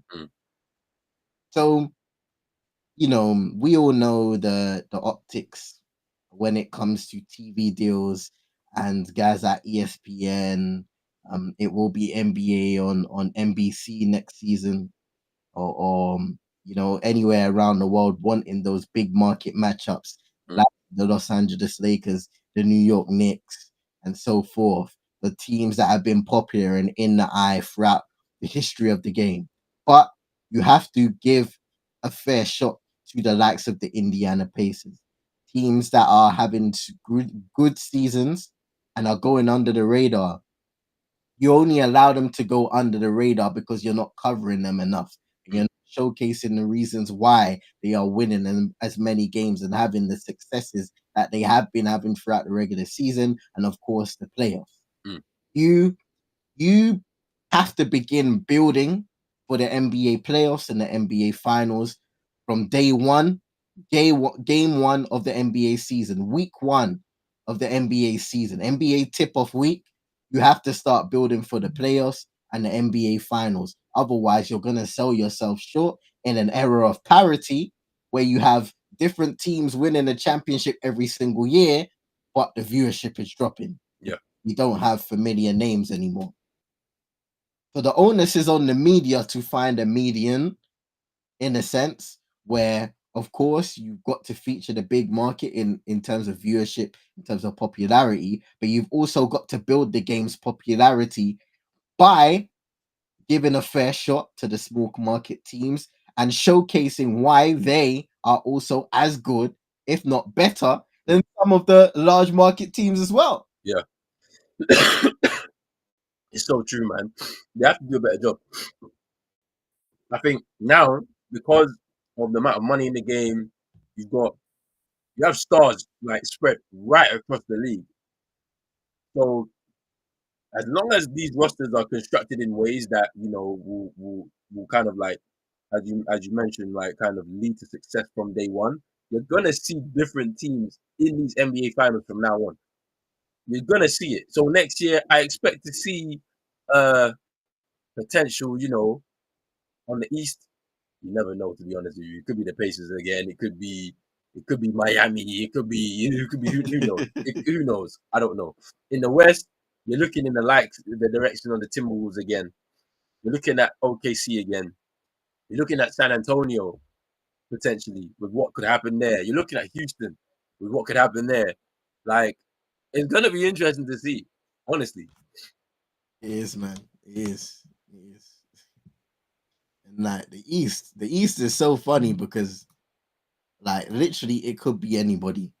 Like, based on what we've seen with Indiana, would it be wild in saying that if Orlando make another jump, they could be a contender in the East? Oh yeah, for sure.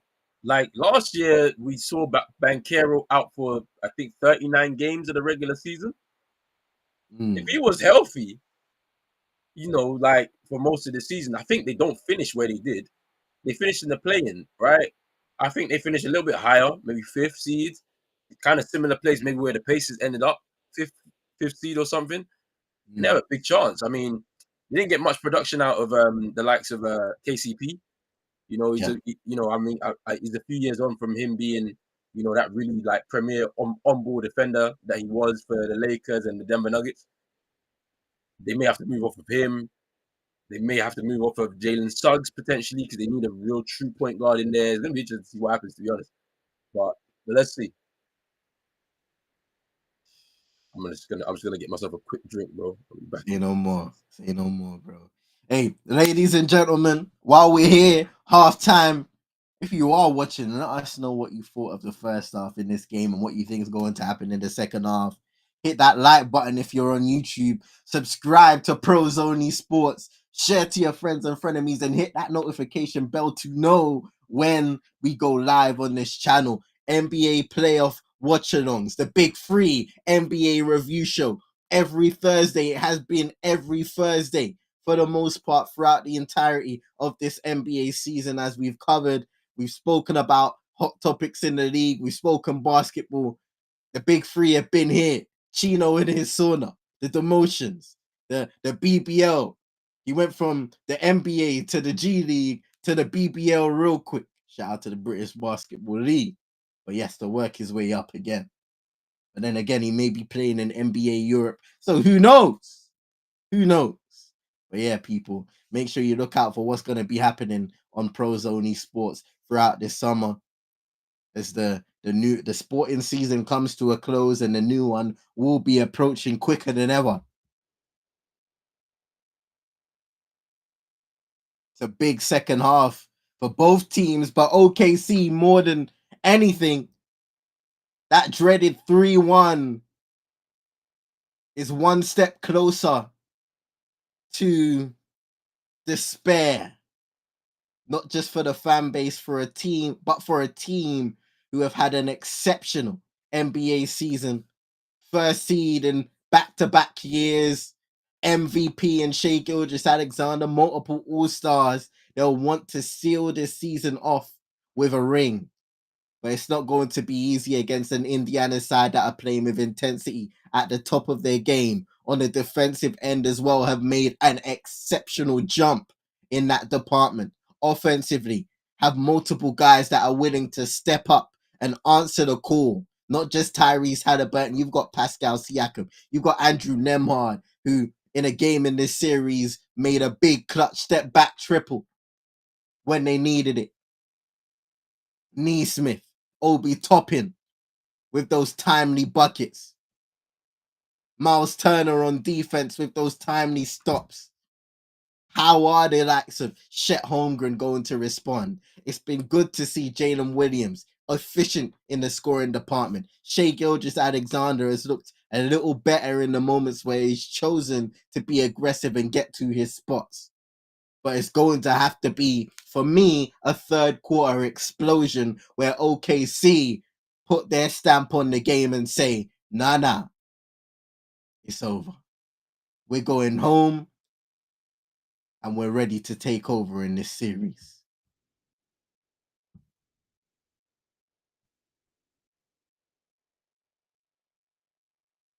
It's a big game.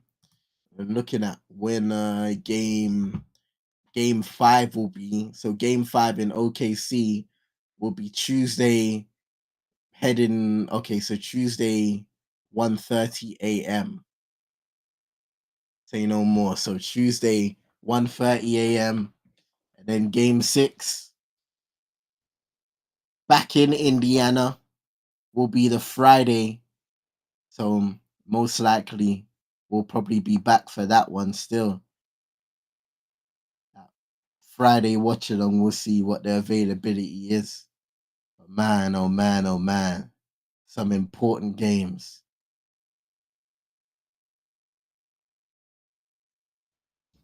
And that's a game 6 if it's needed. Hopefully it will be. Yeah, that game 5, I'll be streaming on KG's. Okay. And then if it's game 6, then we here again. Because I think it's a Friday, right? Yeah. So they'll be here. So it should be cool. Should be cool to do. I mean, I told you, I'm waiting for game 7. I need a game 7. I know you lot say, I know you don't want it. I want a game 7. We want our money's worth here. Bro, listen, as long as we win, I'm cool, bro. I'm cool because that if there were to be a game 7, I'm there for that as well because it's on a Monday morning. Okay, So, yeah, that's calm. And it's 1 a.m. That's calm.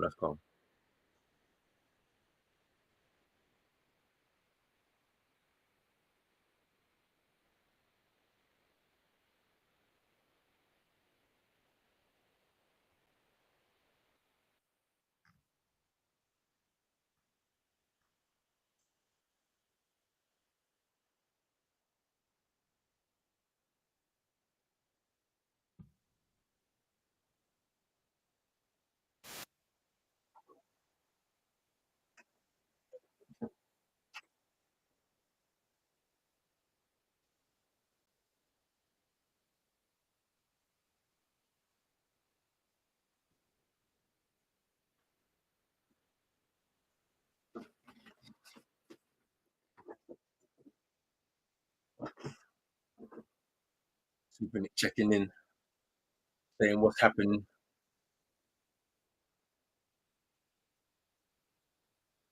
Half time about to end.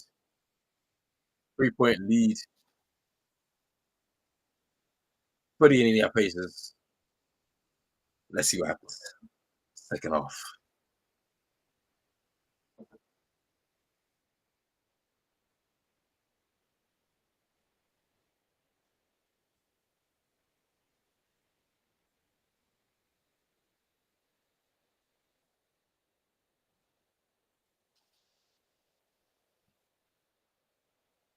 Here we go.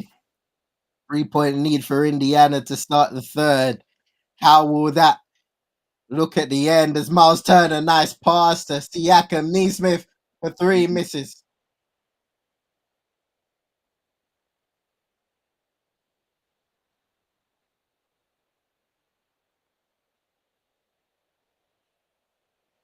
Siakam, open floor. Oh, foul. Wow. No easy layups.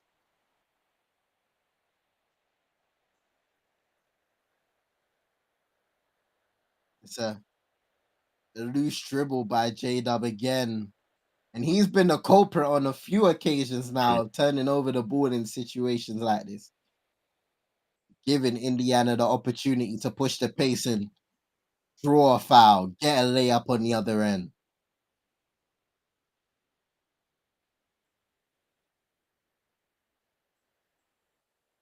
Made that 15 points now.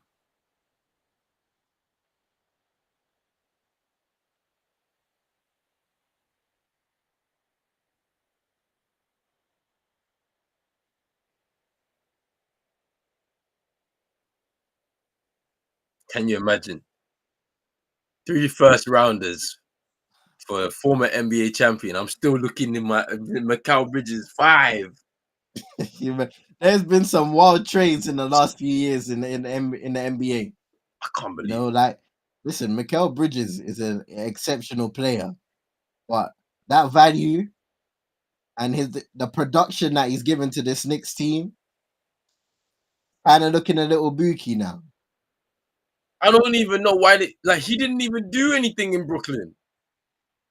You see, I think, here's Jaden Williams inside and one.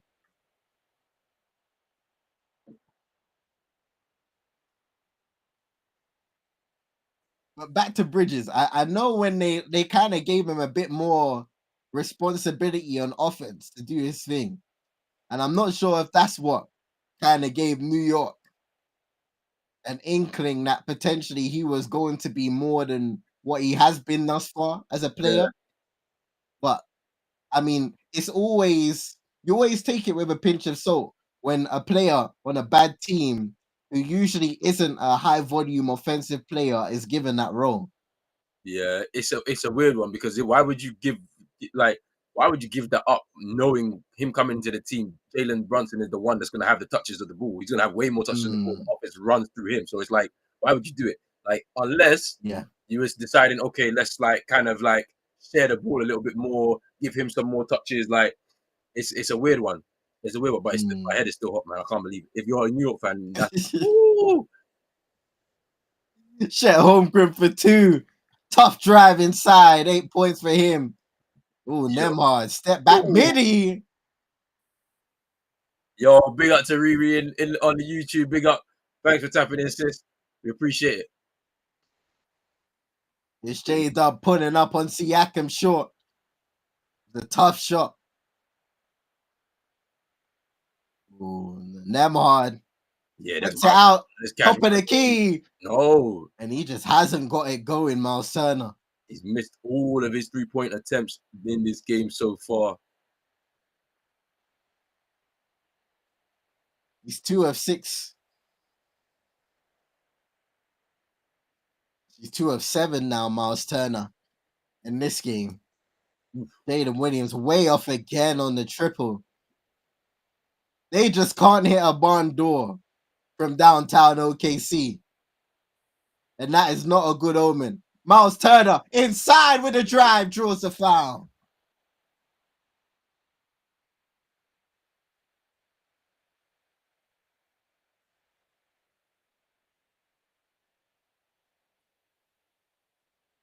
Game 3, Miles Turner was 1 for 5 from downtown. Let's see, game 2, 2 of 5. Game 1. Game 1 actually he was 2 of 5. Game 2, 1 for 5, and then game 3, he was 1 for 4, 3 of 11 from the field. So he has struggled on offense, Miles Turner.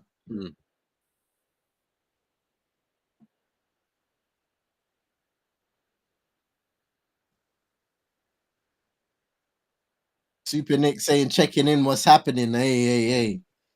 It's a tight game, a tight affair. Both teams going on their runs as SGA can't get it to go. Rebound, Siakam. But we just don't know what direction this game will go in. And Siakam goes in for a tough layup, misses. 66-62 in favor of Indiana. Shai. Gets the foul.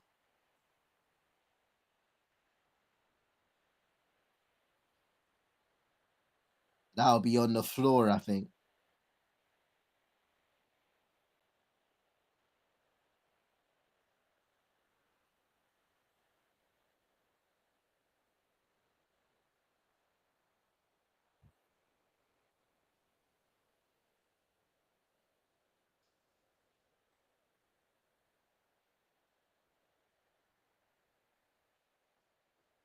Can't speak enough, though, about the defense that's being played on Shai.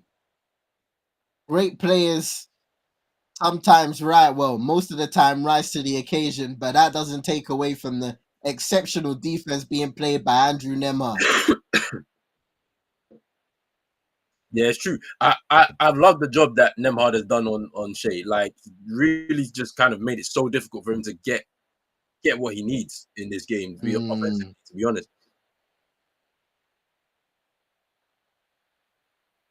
Yeah, Caruso fouling Siakam as he was about to blow by him, a little frustrated.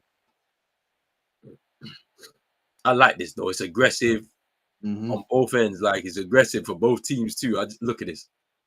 And the thing about it is the refs are letting it go, which is also another thing that I like. There's a lot of hand checking, but they're letting it go. I like it. This is good old-fashioned basketball. Miles Turner, little one-legged fader. Hey, oh my! Hey, where are you going with this? Where are you going with this?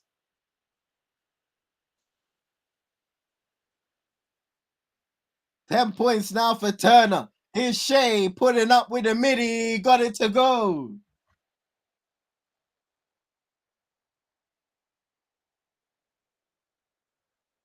Here's Haliburton.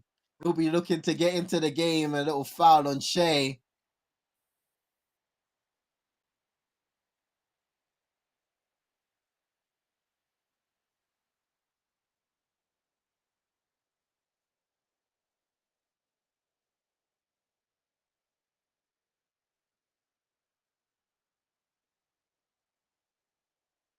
That's good defense there.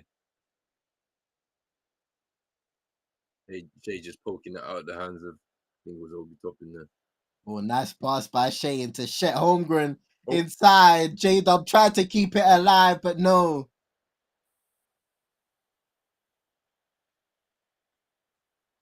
Hey!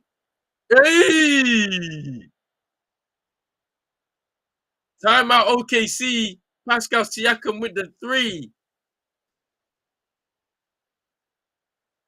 Woo. They've started this second half really well. Oh my, look at the ball movement. Top of the key. Nothing but net for Siakam. Up to 19 points. Points to the heavens. Big moment now for OKC to try and turn it around in their favor in this third quarter. What are they gonna do coming out this time out? Oh my. Who knows, man? Who knows? Speaking of movies, have you watched anything recently, bro? I watched Sinners, I think, at the start of or the end of last month, I think it was. Mm, I watched that. I, I watched that one, was it last week? What did you think of it, bro? Yeah, it was it was interesting because you know what? It's funny, right? I didn't watch the trailer. I saw pieces of it. So when I went to see the movie and I saw the next like zombie supernatural turn, yeah, I was like, Yeah. raw. And then I was speaking to someone this week, and apparently it was kind of like depicted from a true story Oh yeah. in certain ways. So yeah, it was an interesting watch. I was immersed into it, man. What did you think? I think it was a really good film. The way Mm, it was shot, yeah, like I think like basically in a lot of films there's always like some filler. Like, there's always like some dialogue or something going on within the film where like it just takes away from the story a bit. But this was just kind of like a constant all the way through. So like mm, you literally missed out on something. Like maybe you just went like some people they chat when they're in the film or like they're looking somewhere. Some people on their phone sometimes when they're on, like if you did that, you missed out on the crucial part of the yeah, story. So it was really good, really well shot. A lot of like aspects to it that they incorporated into the film I thought was really good. yeah, Like I like the twist on the story as well. Like with the vampires, like wasn't expecting it to be like a vampire type film or anything like that. Um, so yeah, it was good. It was good. I enjoyed it. I yeah, enjoyed it. man. There's a mad one I saw today, bro. Final Destination. Hey, Bloodlines. hey! I might need to go check that one out. Listen, bro. It was hilarious. I'm not gonna lie. You might be a sicko if you say it was hilarious, yeah, but it was kind of funny the way it went down. I'm gonna, I I'm gonna, haven't seen any of the other Final Destination movies, so this was my first one. oh yeah, okay, fair, fair, Yeah, fair, yeah. fair, fair. I I'm need to gonna check have to check in with the other ones, but yeah, man, it was funny still. It was good. that one out, man.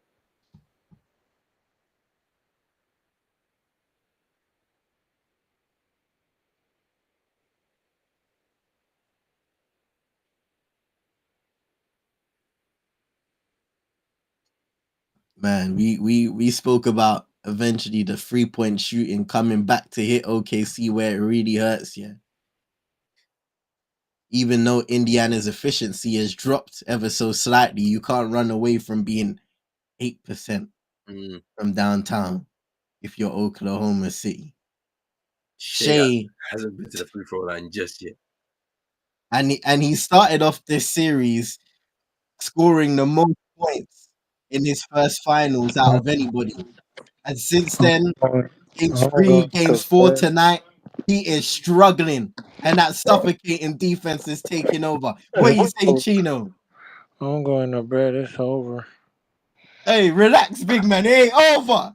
Don't say that, big man. It ain't over. It Okay. ain't over till it's over, big man. Okay, she's getting a gentleman sweep. Damn. Oh my. Oh, Oh. Yeah, it's over, bro. I don't think so. Even if they lose this, I think they go back home, win, and then it's a game 6 back here. And It's obviously, over. but I'm Oh, going. oh, he over. fell over. Hey, active hands inside for the layup. I'm Here going. comes Shepard pushing the pace, gives it to Neesmith. And then hard, sorry. Bro, what's going on in the world, bro? Ooh, Nemhard, corner 3. See him. I said, what's going on in the world, bro? What are you talking about? What's You're going? playing Call of Duty, like don't try it, bro. Yo, yo.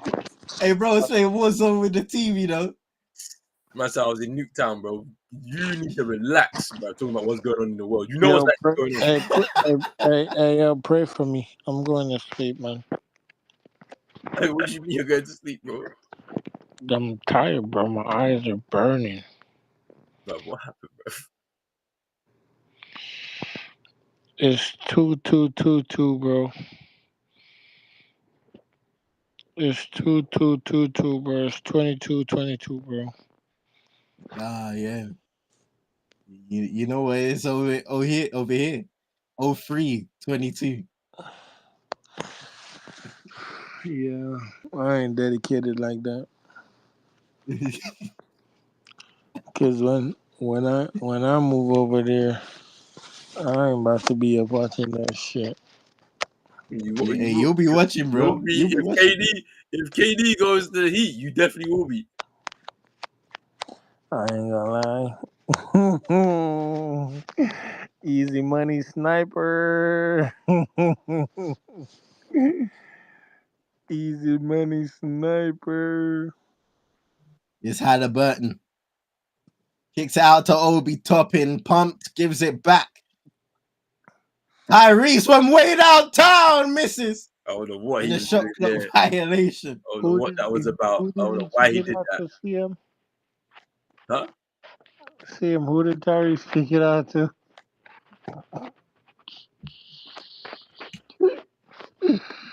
Hey, what's wrong with this guy? Yeah, the Pacers gotta be the most sus team, bro. They bending man dick and then they tapping man in, bro. Nah, that man is mad. And they're coming, bro. They're Pascal and Siak coming, bro. I go to sleep. Go to sleep, bro. Nah. Go to sleep, bro. Hey, go to sleep, bro. He's delirious, I mean. Yeah. Trust. They're You're definitely definitely the most suspect team go in to the league, sleep, bro. bro. If this is what you're on, go to sleep, bro. Because we ain't part of this, bro. Alright, big up. Yo, big up. Brother. It's Caruso draws the foul. It's okay, cool. It's on the floor. I think it's in the bonus.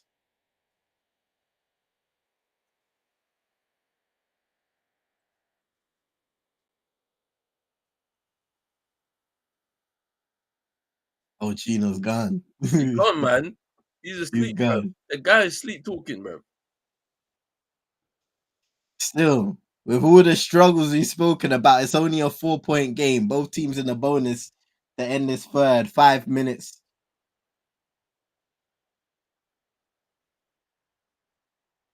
It's SGA. Screen by iHeart. Another mid-ranger again. Misses. Caruso with the follow. Corner crashing. Siakam. Shepard kicks it out to Toppin. Tyrese Haliburton. Siakam. Obi Toppin for Oh my 3. goodness. Oh, it's good. That ball movement, bro. It's killing us. Killing us. It's too good. 10 for 26 for the Pacers in terms of 3-point shooting. Aaron Wiggins inside, misses the layup. Too much sauce on it. Haliburton pushing the pace out to Nemhard.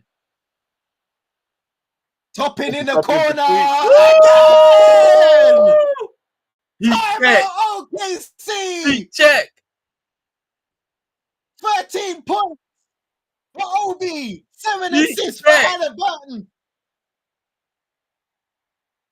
No. The Indiana crowd can feel it, bro. Yeah.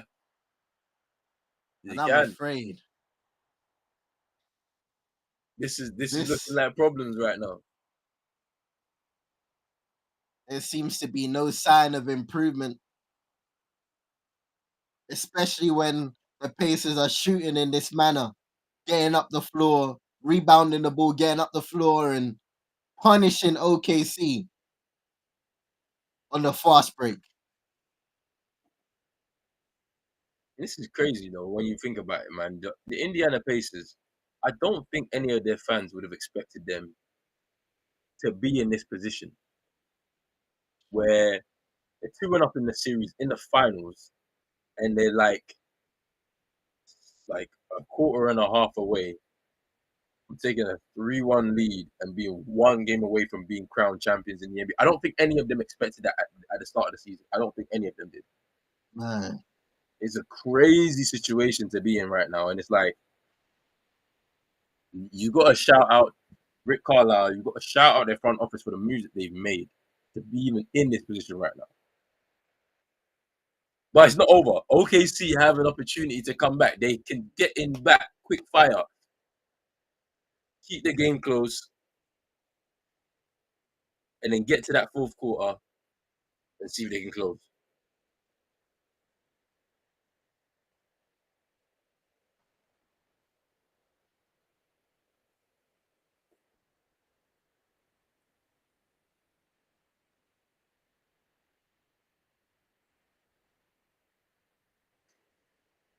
The New York Knicks are planning to meet ex-Memphis Grizzlies coach Taylor Jenkins and former Sacramento Kings coach Mike Brown next week for their head coaching job.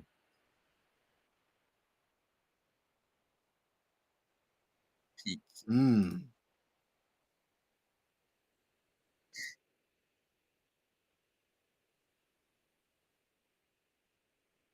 And that's interesting. Taylor Jenkins, we know the success he had in Memphis. Mike Brown, man, like he deserves another opportunity because what he did in Sacramento as well, like getting them back to being in the playoffs after them not being in that situation for so long. That's true.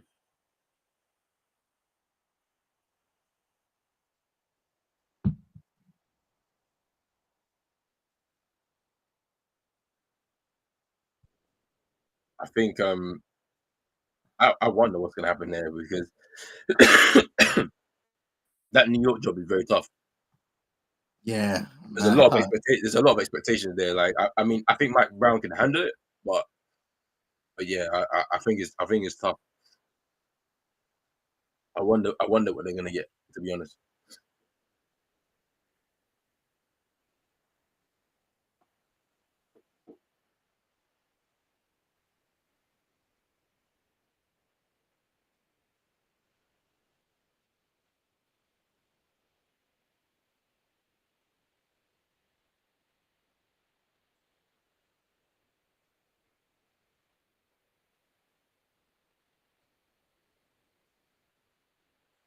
What a game for Obi Toppin tonight. 13 points in 17 minutes. Timely buckets in this third quarter.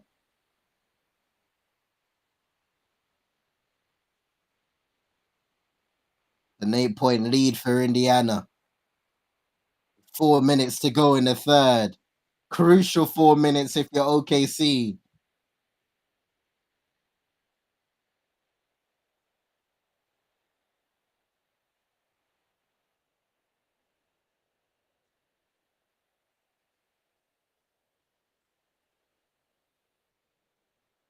Both teams in the bonus. Siakam was called for a tough foul, man.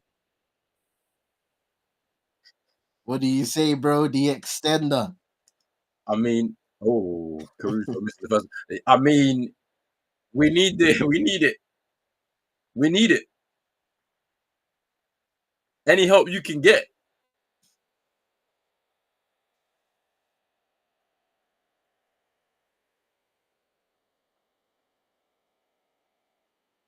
They need to knock down those free throws, man. In the previous game, free throws hurt OKC when they were trying to get back into the game. 14 for Caruso tonight off the bench. Much needed. He had 20 in game 2. It's Haliburton. Guarded by Caruso. Drives past him. Lays it up and in. It's a good move from Haliburton there.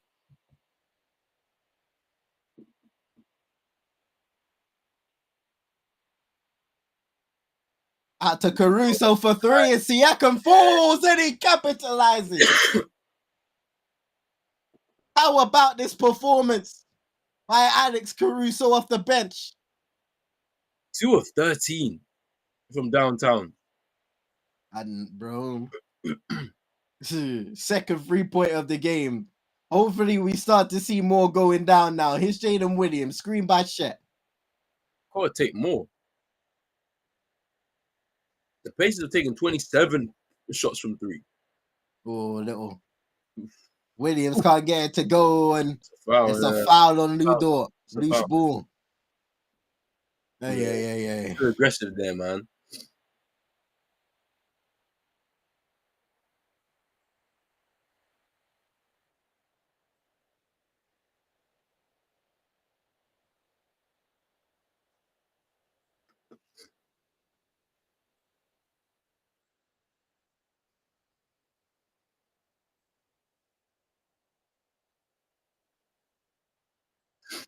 I'm really happy for Tyrese Haliburton, and just like the games, like they were calling on him to, after game 2, to be more aggressive, and he's come out and done that game 3 and tonight in game 4. Yeah.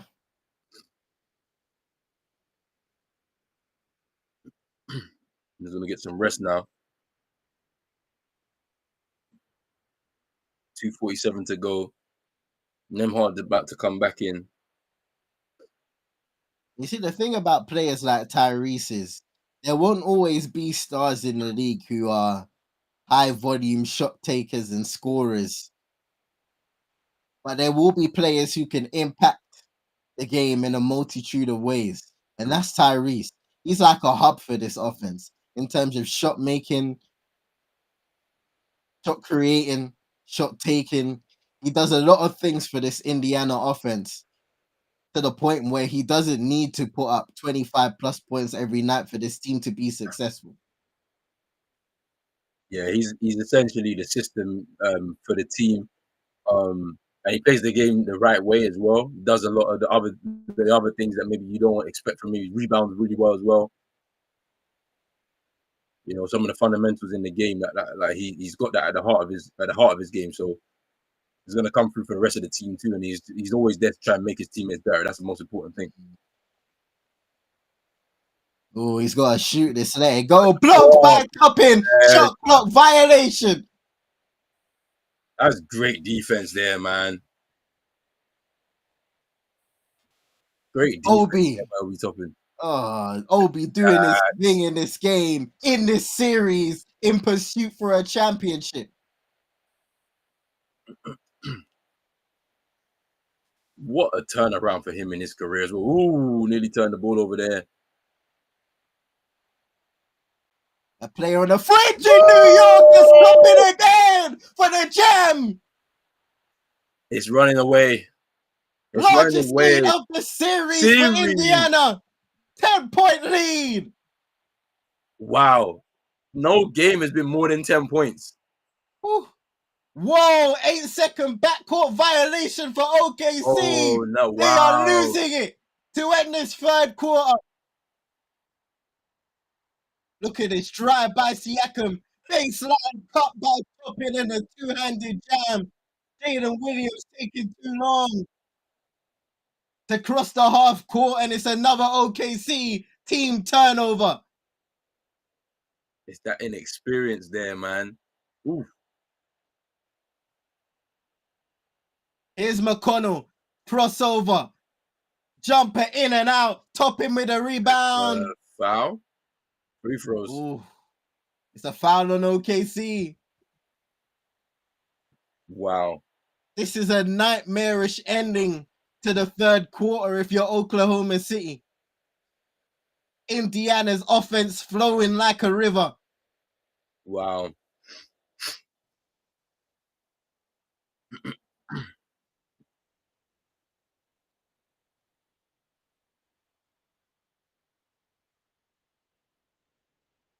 Yeah, like when you look at this Indiana team, like they've got big wings across the board. It's problems, man. Because they got guys that can guard you on the perimeter. But then they can also guard inside.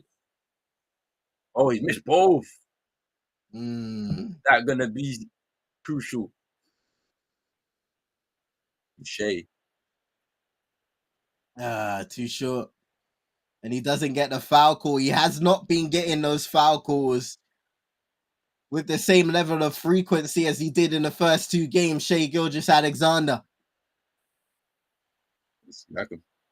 Oh, spin move by Siakam. Putting up. He misses. It's Shai.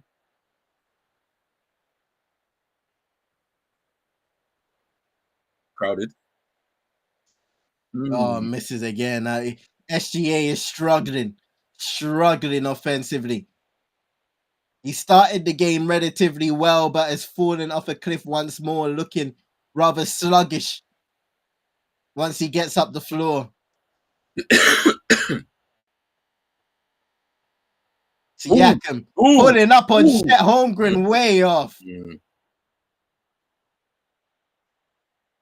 Now Jalen Williams. Almost got the and one, but he'll go to the line for two. I think in this fourth quarter, Jalen Williams needs to take over. He needs to be the guy. SGA, he's not looking up to the challenge at this moment of time. He's receiving a lot of contact, a lot of pressure from Andrew Nembhard, and he's not making his shots. It needs to be Jalen Williams. Can Chet Holmgren get more involved on the offensive end? They need their second and third guys to say, let me answer the call. Shai. All year long, it's been Shai. Let it be us for this game because we need to bring it home. Shai has still not assisted a single teammate in this game. That tells me everything I need to know. If your best player is not facilitating for his teammates, you will not win games. It's as simple as that. We've got 8 team assists, bro. 8 team assists to 20. Not good enough. We've had 2 assists in this third quarter. He's a plus minus 18. That tells me everything I need to know.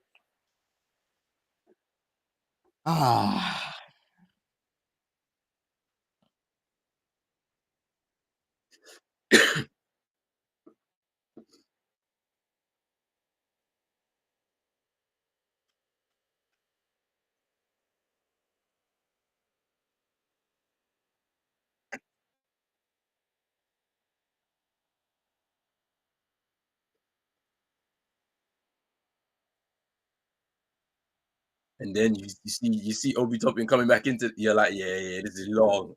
Ben Shepherd coming to the game is long day.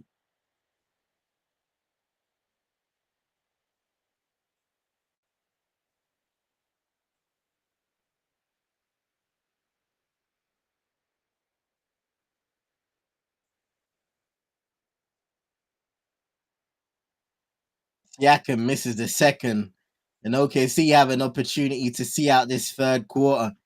78-87 in favor of Indiana. 10 seconds to go in the third. Both teams in the bonus.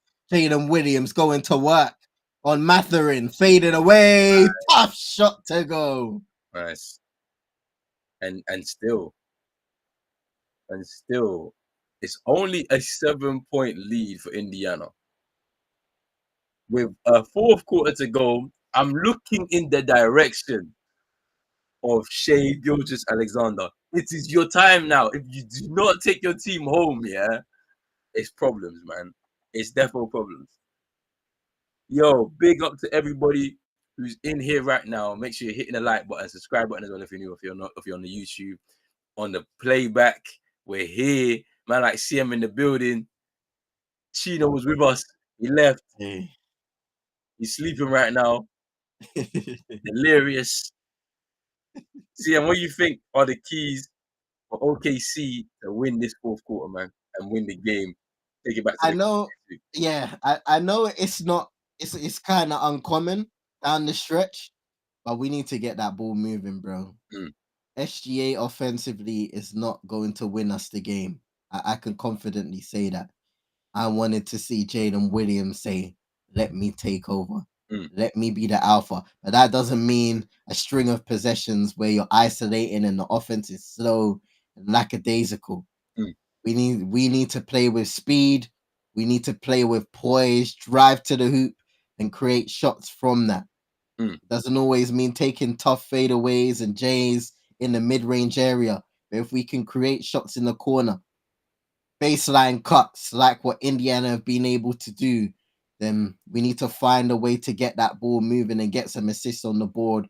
We need to shoot that three ball with a bit more efficiency and create better looking shots overall on offense. And on defense, play with a level of intensity that we've been known for throughout the entirety of this season and the NBA playoffs. We've gone away from looking, we look a shell of ourselves on both ends of the floor, and even more so on defense. We're allowing Indiana to dominate us in that regard, and that is just not good enough. Heading into this fourth quarter, OKC flat out need to win this quarter and dominate this quarter. I don't see how they can do that, but I hope it happens. Otherwise, Indiana are one step closer to an NBA championship and immortality. Let's see what happens, man.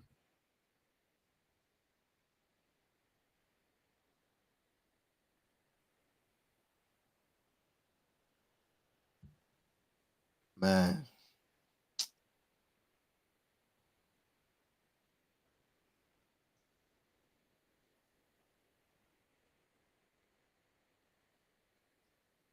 Like you said, it's only a 7-point game. A lot can happen in 12 minutes. OKC haven't played well at all especially in this third quarter, right? But the fact that they're only 7 down just tells me everything you need to know. Like they've played hard in the other aspects. It's just offensively, it just hasn't been happening for them. And all you need is just one of your players to just go off in this fourth quarter, and then defensively keep the same intensity, and you can come away with a steal on the road. It's just, and it's that real. Like, because the same thing kind of happened with the Pacers in game one. They were pretty bad, and they were able to come away with the victory. So let's see, man. Final 12 minutes.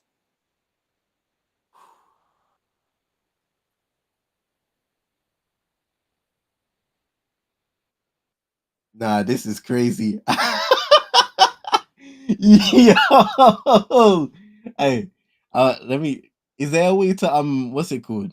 Project the screen on here. Yeah. So if you go down to, there's like a remote, a green remote, and then it says share screen share. Oh yeah, I see. Yeah. Let me show you something real quick.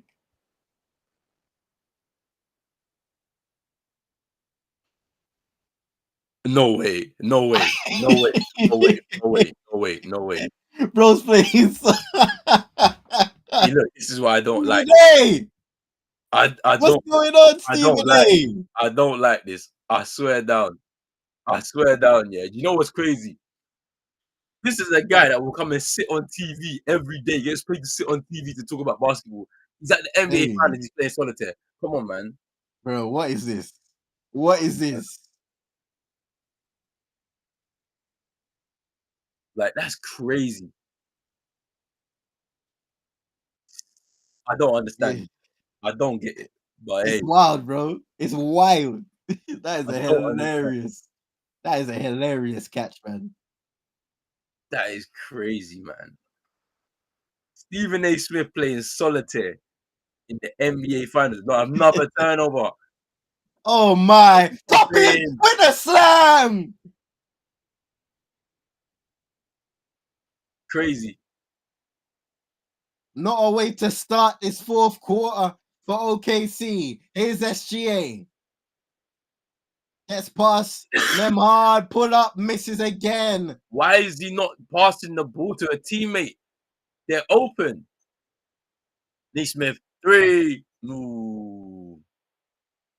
Sometimes the thing about being a star is understanding when to delegate. That's it.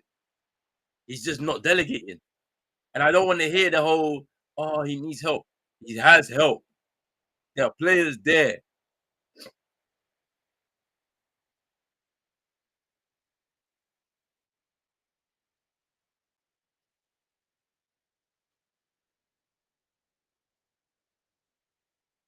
Look at that. There's 4 guys around Pascal Siakam, but somehow he's getting the advantage to tip it away from them. That is not good enough. That is displaying a lack of effort. Go shoot. Here's McConnell. You gotta Siakam shoot. gonna pull up for 3. Mm. Back iron. Oh, I thought McConnell saved it there.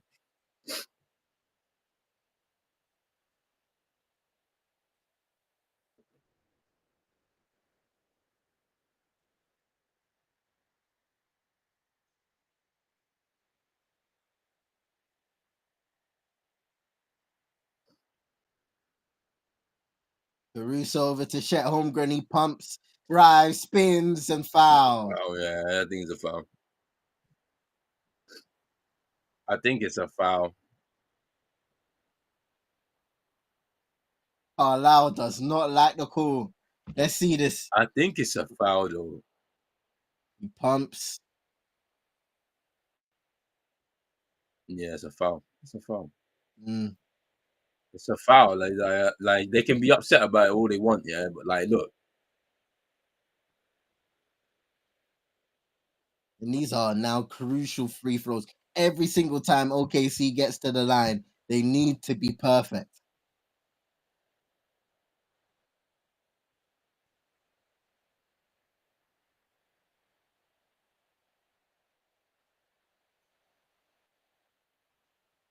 Chet Holmgren, good from the line. 84-89 in favor of the home team, Indiana. McConnell driving baseline, going back out to the 3-point line. Screen by Toppin.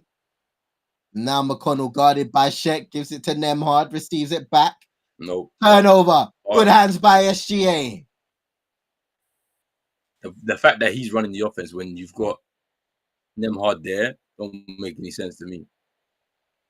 Well, Shai, step back triple. Mm. No. Rebound, Chet Holmgren There we go. inside. There we go. Come That's on. the 3-point game. Timeout, Indiana.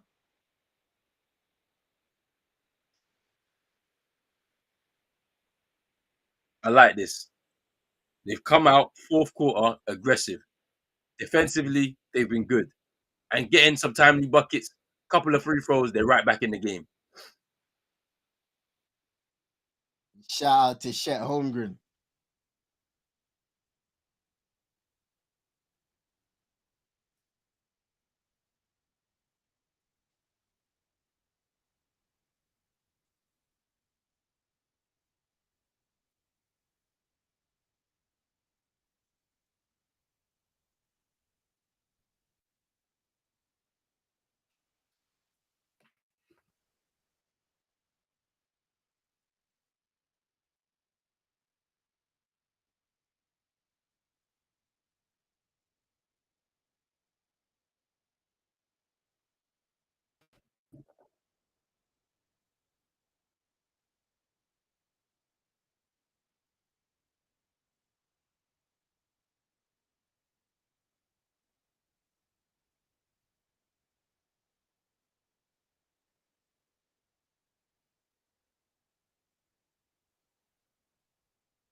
Man, some tense minutes.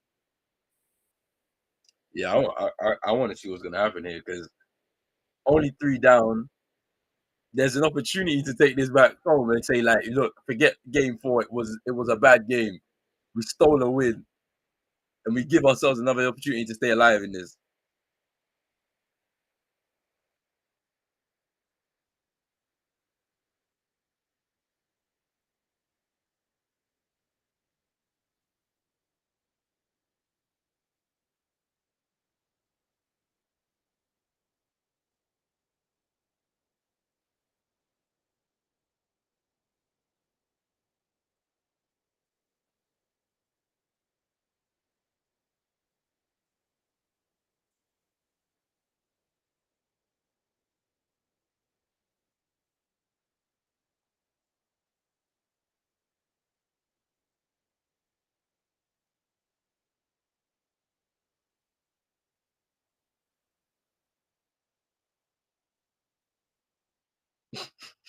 Nah, Pat McAfee's.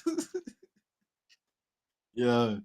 Hey, That's Stephen A is out here playing solitaire, bro. that's He hilarious. definitely doesn't know. He doesn't know, man. Yeah. It's hilarious, man.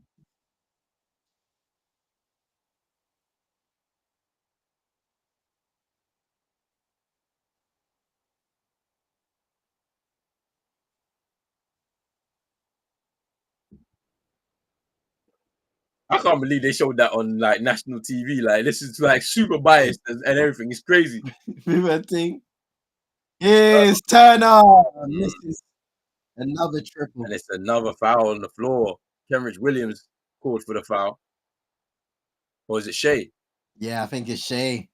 Oh yeah. You can Like, see. yeah, on Shepherd. Just holding on, holding on.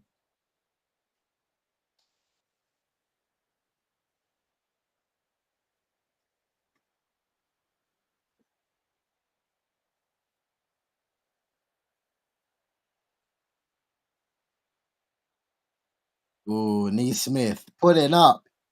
Can't get it to go. Really good rebound there by Alex Caruso as he drives coast to coast. Lou Dort. Decides not to Now hit Holmgren inside to Kenrich Kenrich. Williams. Kicks it out to Shai. Oh, almost turnover. Shai drives. They almost turned over the board again. 4 on the shot clock. Put up 3 off. Holmgren inside. 1 point game. Oh, it's close. It's close.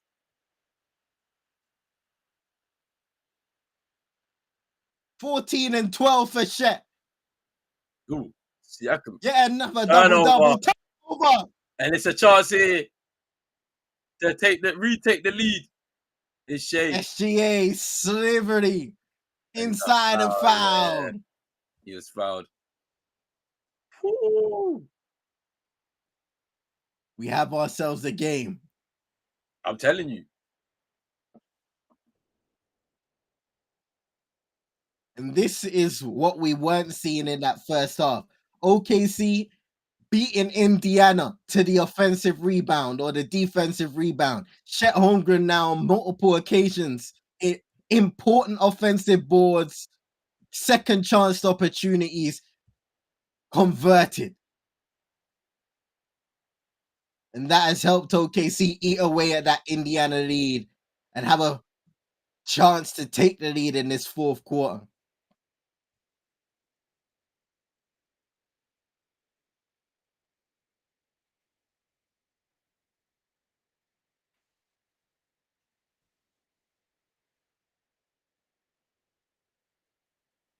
Caruso misses the second.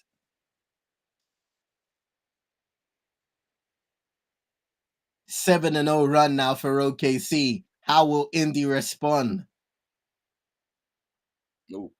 Whoa. Ooh. That was a potentially mid-range shot there for Hadi, and he kicked it out. 5 on the shot clock. Drives inside. High off glass Ooh. with the finish.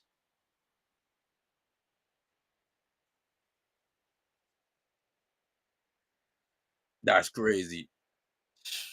9-1 in clutch games is a crazy record in the playoffs. Here's Shet. He's been their guy on offense, but now SGA draws the foul.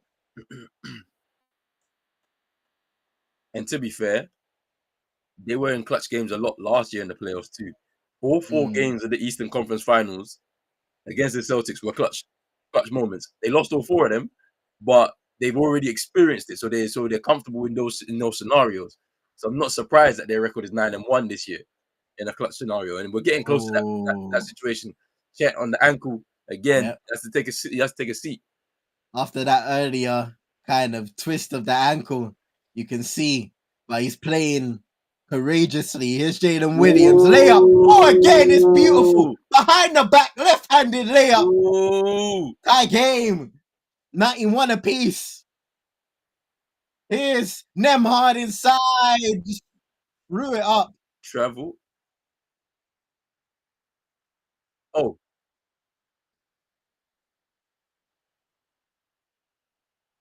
It's a kick ball. I think he's gesturing to you, but okay. Yeah, Shet tweaked the ankle again on the Haliburton drive.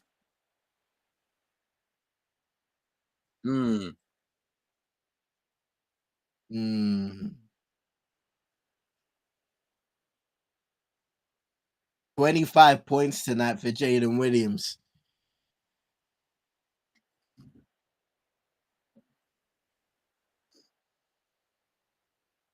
In a night where Shai is shooting 9 for 21 from the field for 20 points, Jalen Williams has responded superbly. Here's Nemhard. Fading. Sure, he gets it to go. Just timely buckets by Andrew Nemhard. And it's a 2-point lead for Indiana.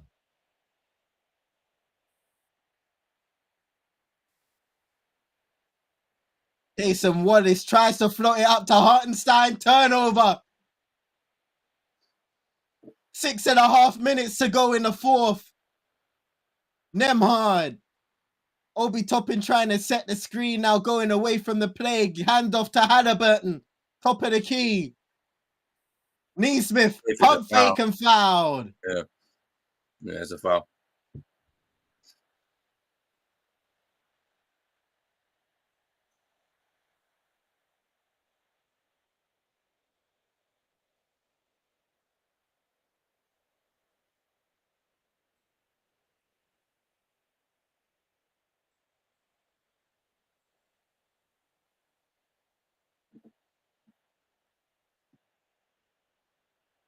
We're close to clutch time. You got inbound. It's Turner. 10 on the shot clock for Indiana to make something happen.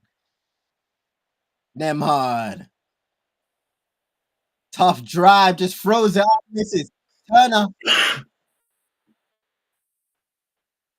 Indiana free throws, and look, OKC in a bonus already. They bailed them out. There was 1 second on the shot clock there. And look, it's Kasem Wallace.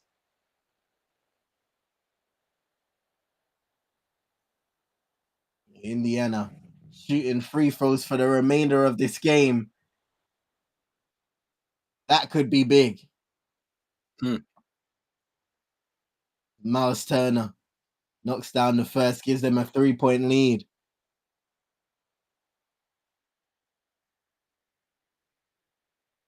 Shet coming into the game now.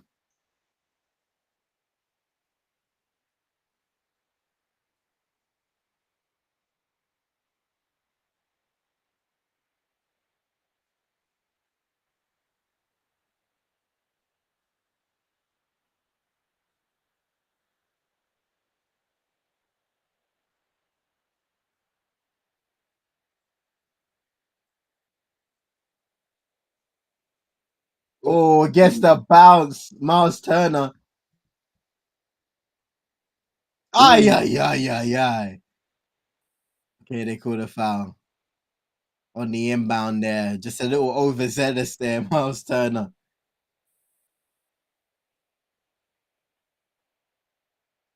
They still got 1 to give. Oh no, they're in the bonus now.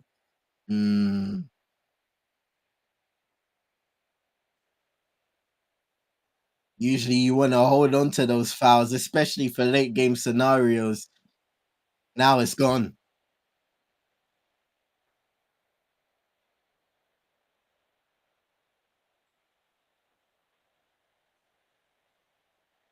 SGA grabs the ball in the backcourt and he'll be able to cross. Nemhard guarding.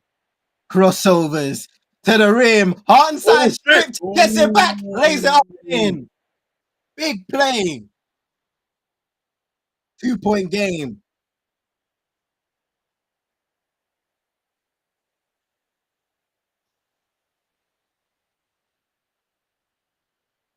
Miles Turner. Haliburton. Look at the drive.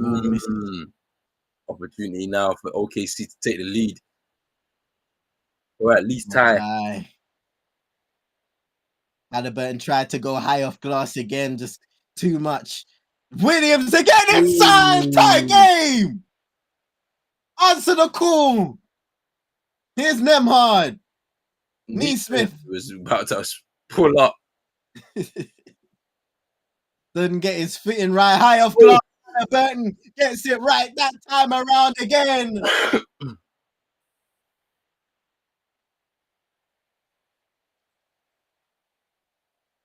Under 5 minutes to go in the fourth quarter. Game 4 of the 2025 NBA Finals. Jalen Williams putting up, misses short. Rebound. Is SGA. High game again.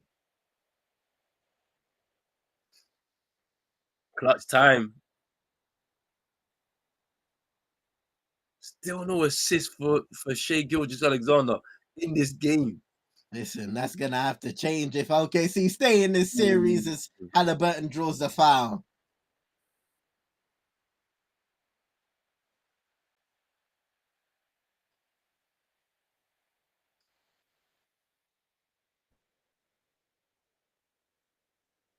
Yeah, that's good play from Haliburton. Very aggressive there, absorbing the contact.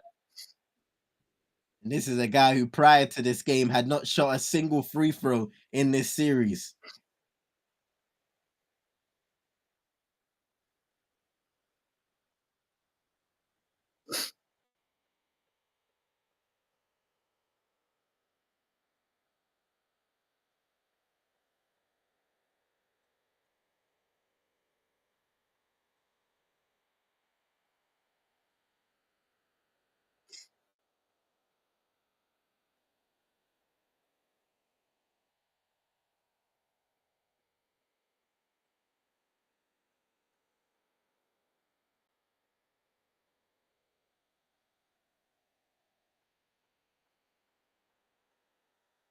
Oh dear.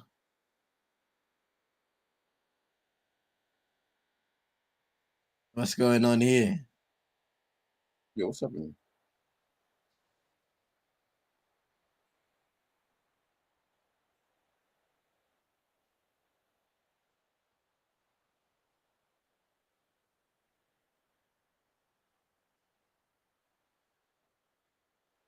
Big free throws there by Haliburton to put his team back up by 2. Is Shai. Screen left by Chet Holmgren, and Shai slips. It was almost screwed up as Toppin didn't see the ball, but Neesmith came back up with it. Here's Nemhard. Haliburton guarded by Shai. Crossovers. Step back. Blocked by SGA. Neesmith inside. And it's another foul. Wow.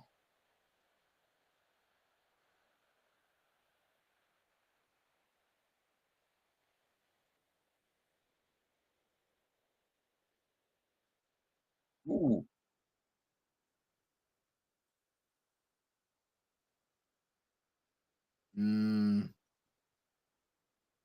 You gotta get them rebounds, man. You have to get those rebounds and secure that possession.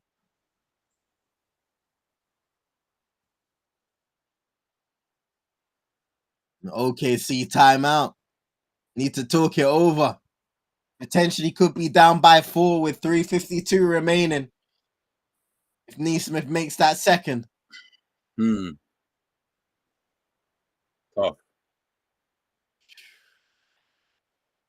Told Yeah, Super Nick. It's not looking good. I told you it was gonna be a tough game. I told you it was gonna be a close game. It had the feeling of it because literally all the games have been close, and this is a crucial moment for both teams. One team to go 3-1 up, and one team to claw it back to 2-2. That was what it was gonna be.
Boy,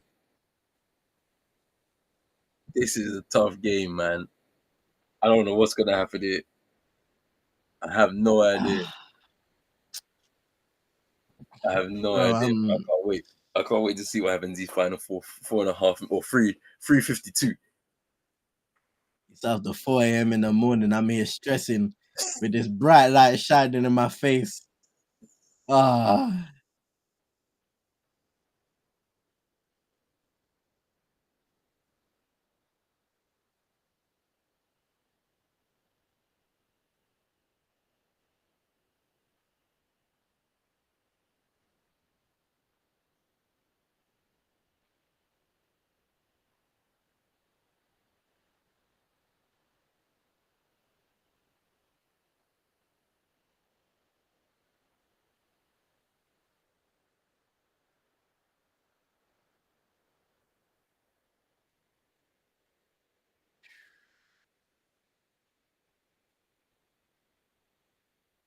See, he's had 0 games with no assists this season, Shai. That record is in jeopardy tonight.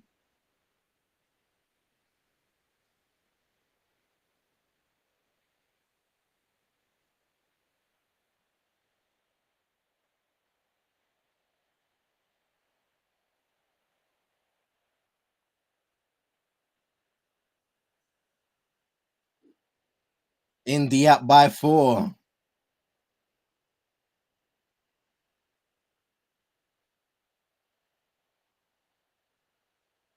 (21-8) assists in favor of Indiana. OKC have won the points in the paint battle, and Shai draws the foul.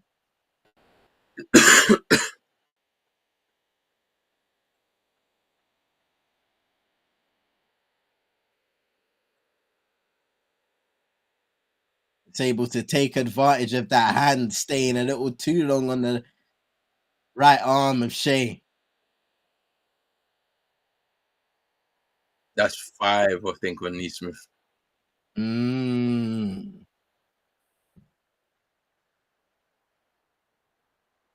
Yeah, 5 personal fouls. Yo, big up to Kenny Fan TV on the YouTube. Big up yourself. Thank you for coming through and showing us a bit of love. Appreciate it. Ooh, this is close, this game, man. Haliburton driving, picking up his dribble and laying it up and in. That was tough. I love it, though. I love the fact that Shai is playing him one-on-one and saying, I'm taking this challenge right now in these clutch moments. And Tyrese Haliburton saying, I'm going to attack you as well. 8 fourth quarter points for the captain of Indiana. Here's the captain of OKC out to Jalen Williams. Back to Shai for 3. Got it to go! 1 point game.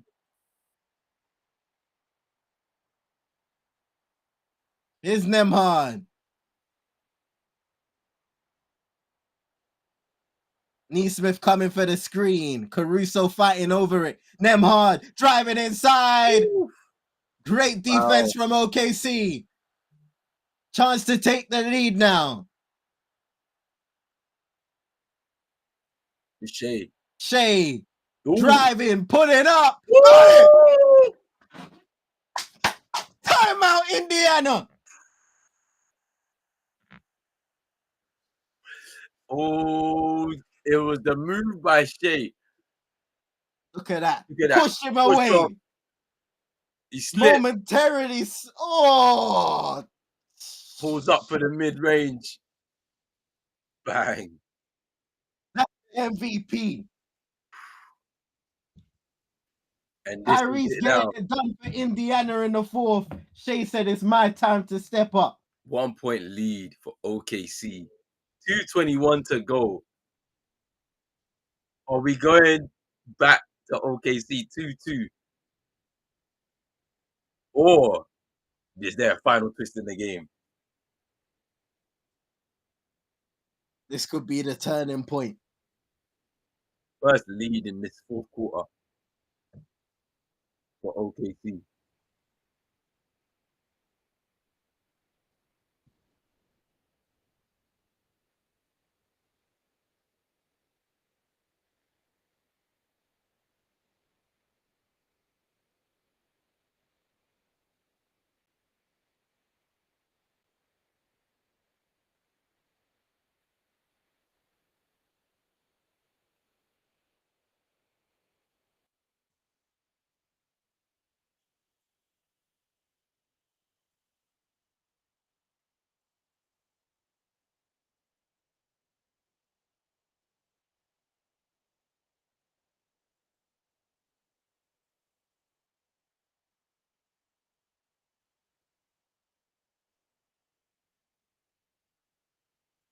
Is Pascal Siakam.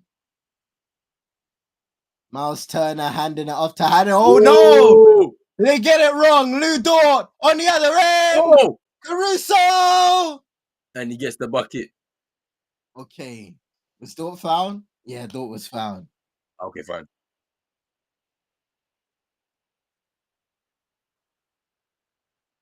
Oh.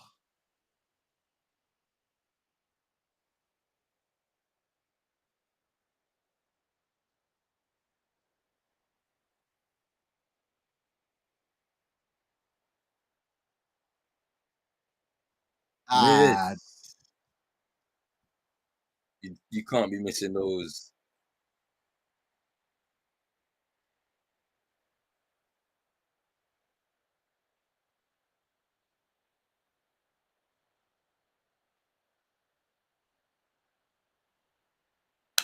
Makes the second. 2-point lead for OKC. 2 minutes to go in the game. This is it. Haliburton. Nearly turned it over there. Screen right by Miles Turner. Now guarded by Chet Holmgren. Crossover. Step back. Top of the game. Yo. Misses. Out of bounds. OKC ball. And it's looking like OKC might run away with this one. 2-point lead. 1:41 to go. Oh. Almost turnover on the inbound again from OKC, but here's Shade up attacking Neesmith and pulling up, misses. And here's the chance now. Can Indiana tie up or retake the lead? Miles Turner Oof, over to Nemhard. The spacing, space. What are you doing? Well, he's guarded by Shai. He's looking for that step back. Goes into the mid-range, misses, rebound, J-Dub. And here's OKC now with Caruso pushing forward.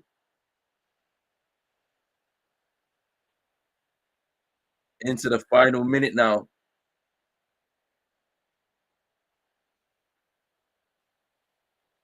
SGA free on the shot clock. Ooh. Oh, nice move. Foul. Yeah. And wow. I think that's him fouled out. That is a big call. Aaron Neesmith fouled out.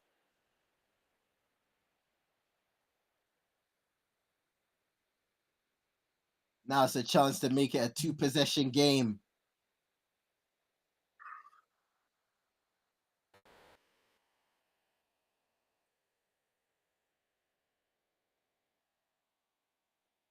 Mathurin coming into the game for Indiana.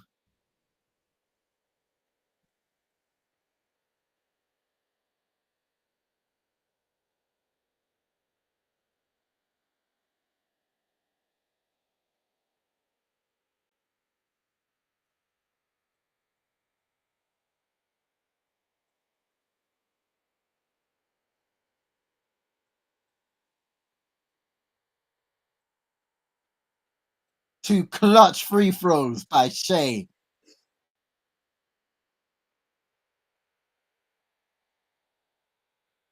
Haliburton receives the screen from Turner, trying to attack Chet Holmgren. Drives again, kicks it out. Turner, pump fake, relocates, misses.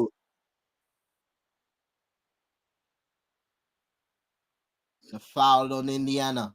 Well, foul on OKC. Indiana retains possession and will shoot two. Yeah.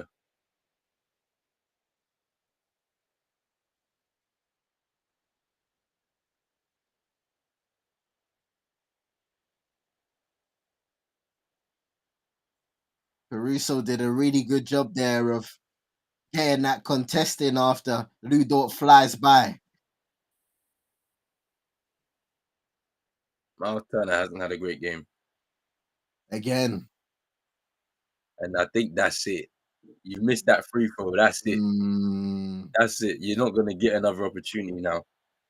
SGA is going to run the clock down from off this possession, and it's game over.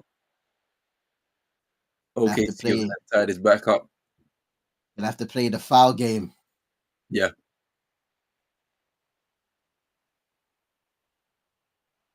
See if they can get any steals. He misses both. I didn't get the rebound, and it's timeout. Oh my. Over. That's game. That's game. Wow. Two big misses at the line from Benedict Mathurin, and OKC with a nice little lead, 107-103. Indiana had control of this game. But OKC have chipped away. They fought hard, courageously. And they may be walking away, tying this series and splitting the games in Indiana. This is exactly like game one. Yeah. Exactly a carbon copy of game one, where OKC had the lead. Indiana chipped away. Then in the fourth quarter, they ran away with it and stole the game. And this has happened here. OKC have not had the best game at all in this, across the board, offensively specifically. But they look like they're going to come away with a crucial game 4 victory to go 2-2 in game 5 Monday night.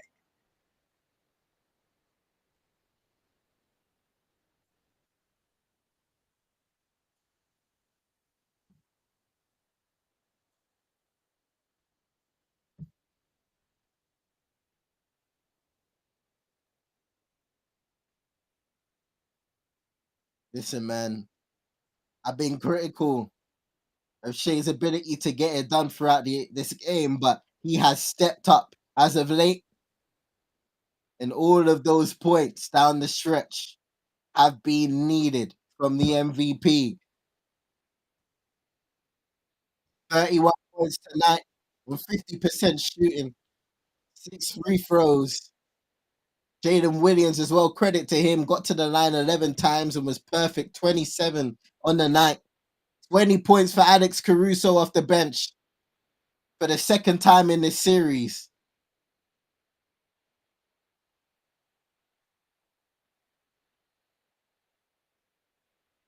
There's more foul.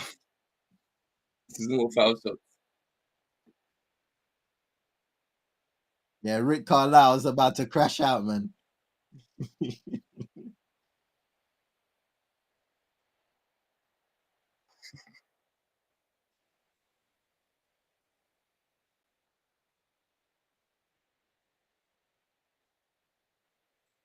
So an extra point on the board and still OKC possession.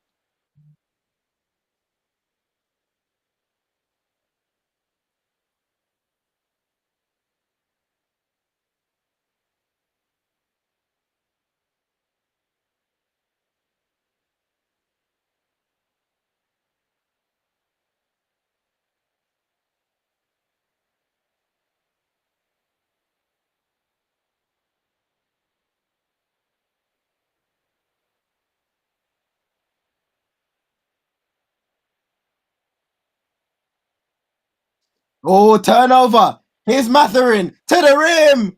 Fouled. Ooh. Tough foul by Jalen Williams. But they just couldn't find a clear inbounder. Well, or inboundee OKC and ended up turning over their possession. Mm. Ah.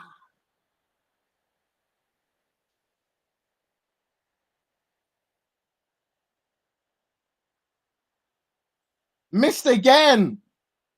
Matherin. Oh my goodness. We're talking big free throws here that could have had Indiana back in the game. 3 missed in a row.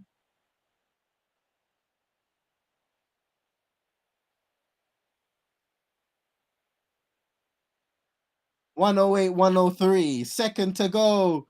And he makes it. 4-point game. 20 seconds to go in the fourth. Another foul. How many is this? Everything going wrong for Indiana down the stretch. How many is it for him? Let's see.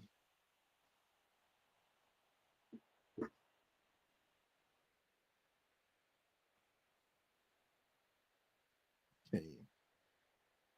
So now OKC shooting free throws and we'll have an extra possession.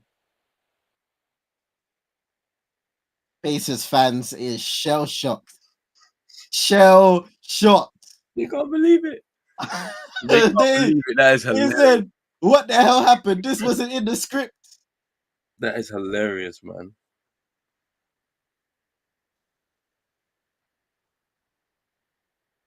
Oh my, Jaden Williams almost turning it over again. Oh.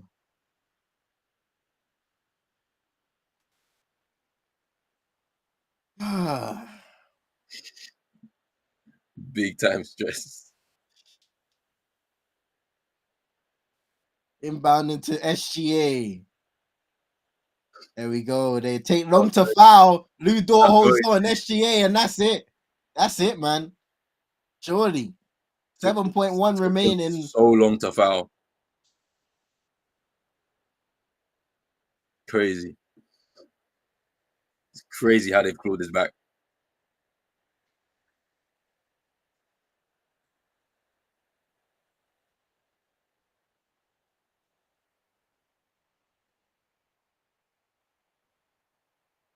Gets it to go for the first.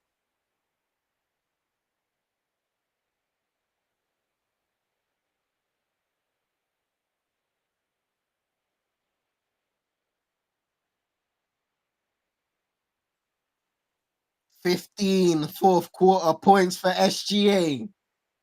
He had to do it. He literally had to do it. Haliburton with a long three misses, and that is that. The series is tied, going back home. It was a struggle. It was ugly. But the number one seed in the West, the MVP, comes up clutch to tie the series at 2 apiece. Haliburton's 18 couldn't get it done tonight. Not in the clutch. OKC win. Whew. They wrestled back their home court advantage there. Game 5 is going to be on fire. I can't wait. Can't wait. Bro, I know that you are going to be able to go to sleep with a victory in the bag. How you feeling, bro? Bro, I'm ecstatic. The more this game went on is the more stressed that I felt. OKC didn't shoot the free ball well. Shai was struggling for the most part until clutch time. I mean, he was exceptional in the fourth quarter. Shai Gilgeous-Alexander, when he responded when his team needed him the most. You know, Jalen Williams, I think, did a good job early on in the game to keep it close. Chet Holmgren as well had an impact in that third quarter in terms of getting offensive rebounds, tip dunks, and really being active on the boards. Alex Caruso, can't speak enough about his defense. He had how much steals did he have tonight? I feel like he had a bucket load of steals tonight. In it, 5 steals for Alex Caruso. Crazy. 20 points off the bench. He did that in game 2 when we won. He's done that tonight as well, and it's another victory. It's an ugly victory, but a much needed victory. A double-double for Chet, 14 and 15, 27 for J-Dub, 7 rebounds to go with that, and 35 from our MVP, Shai Gilgeous-Alexander. No assist tonight, but those 35 points and the 14 in the fourth quarter came in clutch. The game ended on a 12-1 run. This is all we needed. This is all we needed to tie the series, to split the games in Indiana, just like they did in OKC. Now we can go back home and hopefully take that 3-2 lead. But there's a lot of work to be done. We need to improve. We need to be better if we are to win that game, because Indiana will feel stung after what happened tonight. Much like we did in game 1, they've been stung like from a bee. They've been stung and it will hurt. But they will come back into OKC hungrier to get that advantage once again. But tonight, we managed what we needed to in that fourth quarter. We kept the game close as we needed it to be.